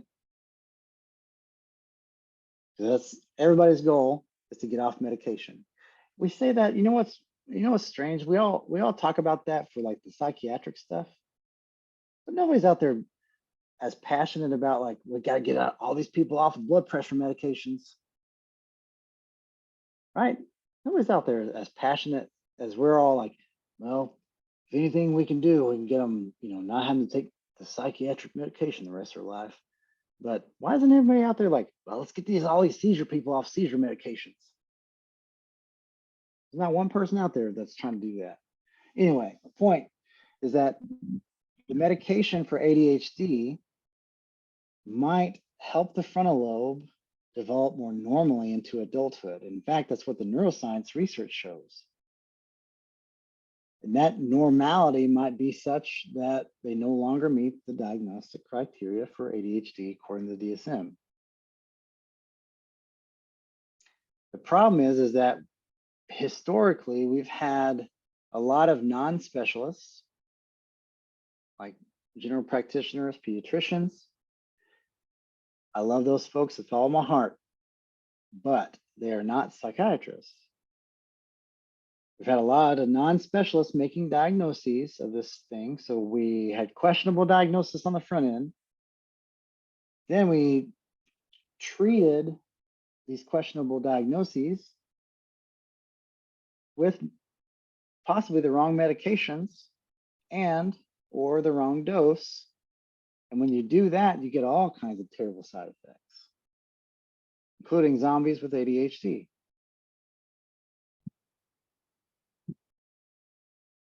But when it's done correctly, though, you don't lose your kid. You don't lose their personality, by the way. They gain control over who they are, which might include them being quieter sometimes. But they can turn it on, turn it off. But if you get a zombie, if you get the flat, like, just like zoned out stare, that means it's either the wrong diagnosis, the wrong medication, or the wrong dose. Because that's not what we're going for. That's not the end result here. The end result is for them to be more them, except like a better steering wheel. It's still a Ferrari car. It just actually has a steering wheel that matches now. Okay. Does that mean every kid on the planet should be under, with ADHD should be on a stimulant? Nope, it doesn't. In fact, there are real concerns, especially with kids and stimulants. One is that it can make them not want to eat. Usually kids with ADHD have a hard time eating anyway, because they're not aware of their body needs. And so it's like, they don't know they're hungry until, I'm the same way as an adult. I don't know I'm hungry until I'm like existentially in despair. My wife's like, have you eaten anything today? No, but that's not it. Until after I eat, I was like, what was wrong with me? So ADHD can affect being aware of their body. The stimulants can suppress their appetite. And the last thing we want to do is decrease the nutrients that are going in to this growing child's system. So not eating is a big concern. There are ways to get around that, be creatively get around that. Most kids like milkshakes. And I'm telling you, the younger they are, this is true. Even pediatricians will say the same thing. We're okay with them eating milkshakes for breakfast. They have to get some calories. Because guess what? Milkshakes got good, like healthy fat in it. It's got, some sugar stuff is probably not so great, but also it's got some protein. And if we've got to get them a milkshake in the morning, like just to help keep calories on board, I mean, we might have to do that for a while. If you were 30, there's really never a good excuse for eating a milkshake for breakfast in the morning. Unless you're just, want to take a day off. But my point there is that you can get around some of the side effects. Some of the other side effects include difficulty falling asleep. Well, most kids with ADHD, guess what? also have insomnia. It's somehow their brain gets more energy the less energy it gets. No, that doesn't make sense, but it's like this weird paradoxical reaction to the more tired they get, the less tired they get.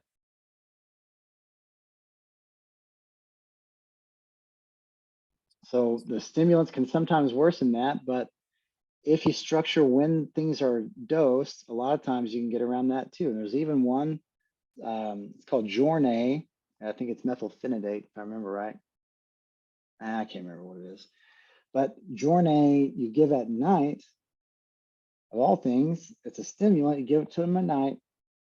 It doesn't start working though for 8 hours. And so like it won't start working until the next morning, which also means that it has a quicker or it drops off smoother in the evening, which can lead to better sleep at night.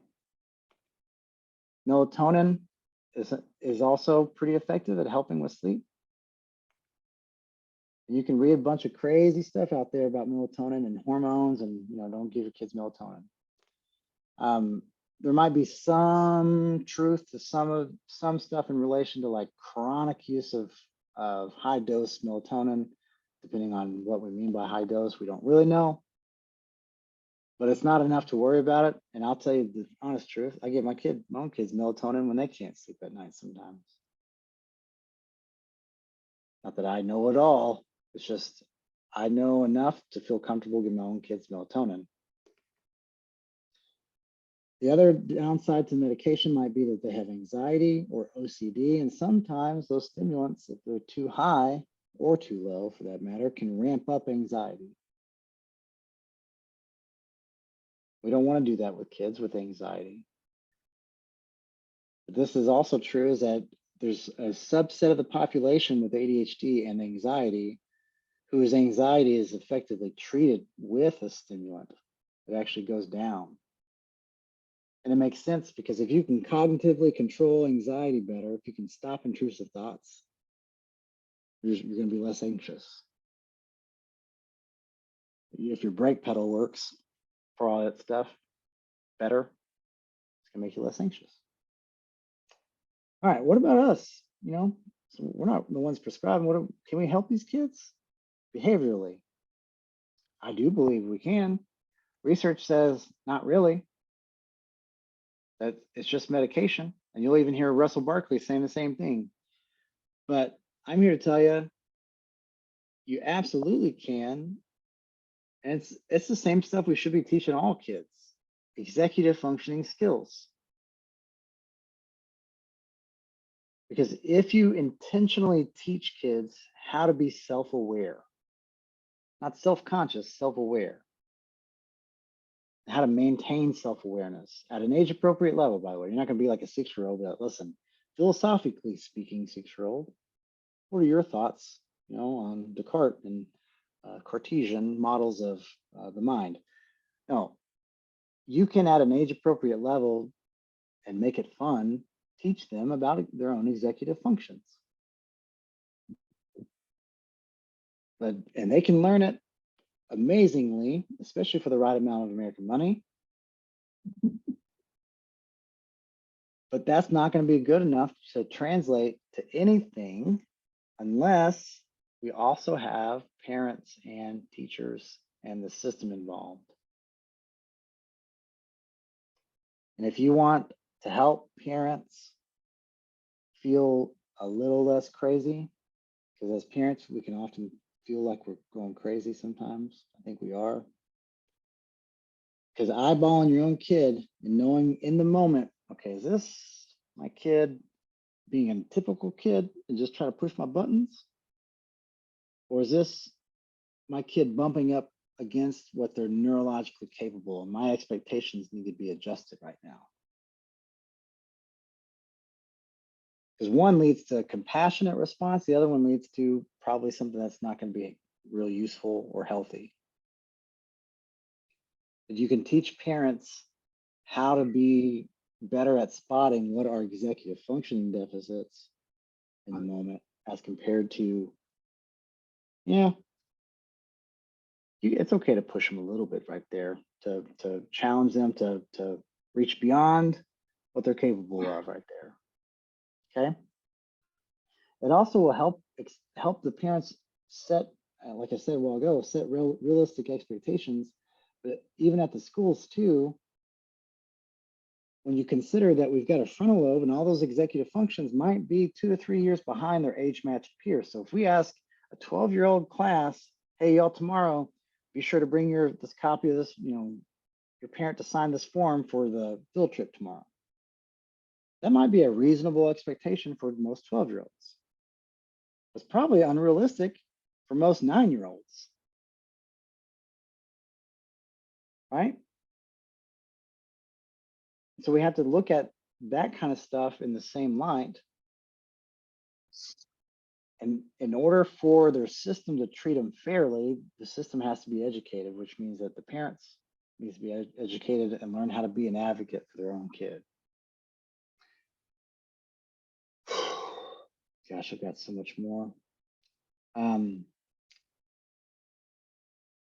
We will get to it. I'm going to pause this right there, though, because that is also a lot for y'all to digest. Before we wrap up, what questions, concerns do y'all have for me?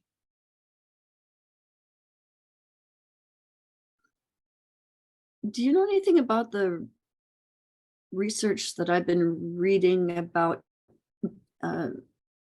women taking Tylenol during their pregnancy and having that be have an effect on the neurodevelopment?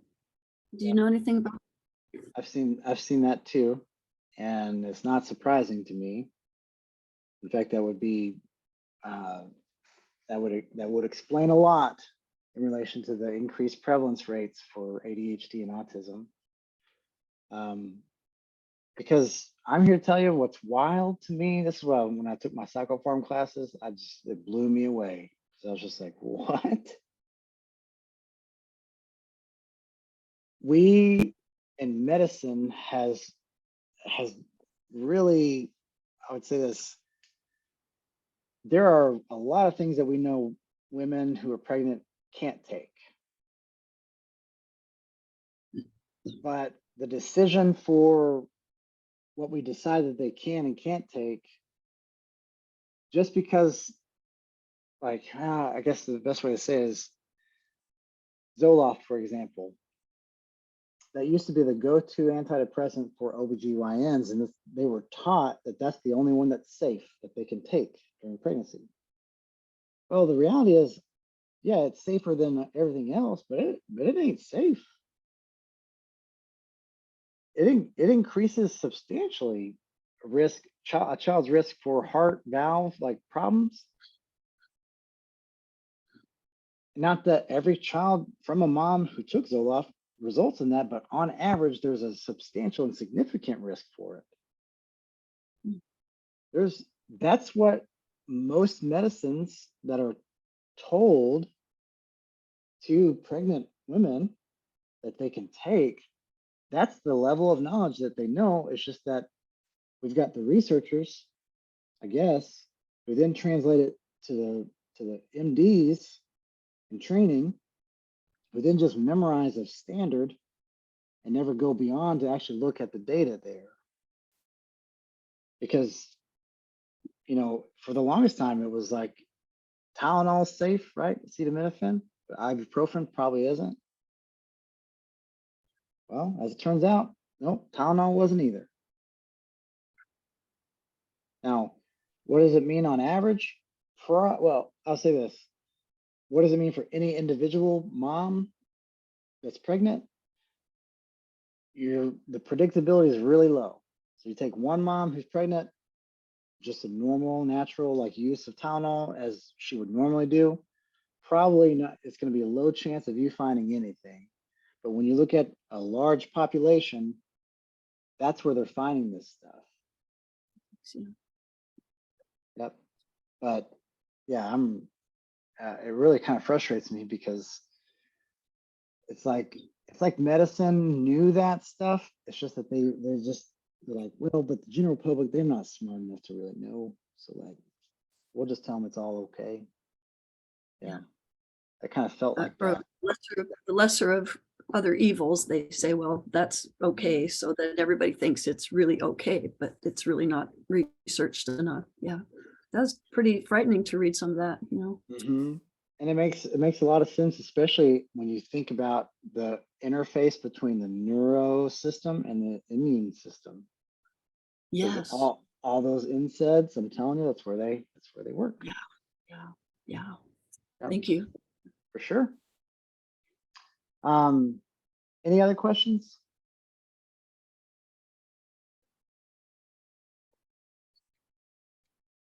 All righty, folks. Well, I'm gonna go hang out with my kiddos and probably eat a late lunch and then start packing for tomorrow. But we will have class not tomorrow, on the 16th, I think is what it is.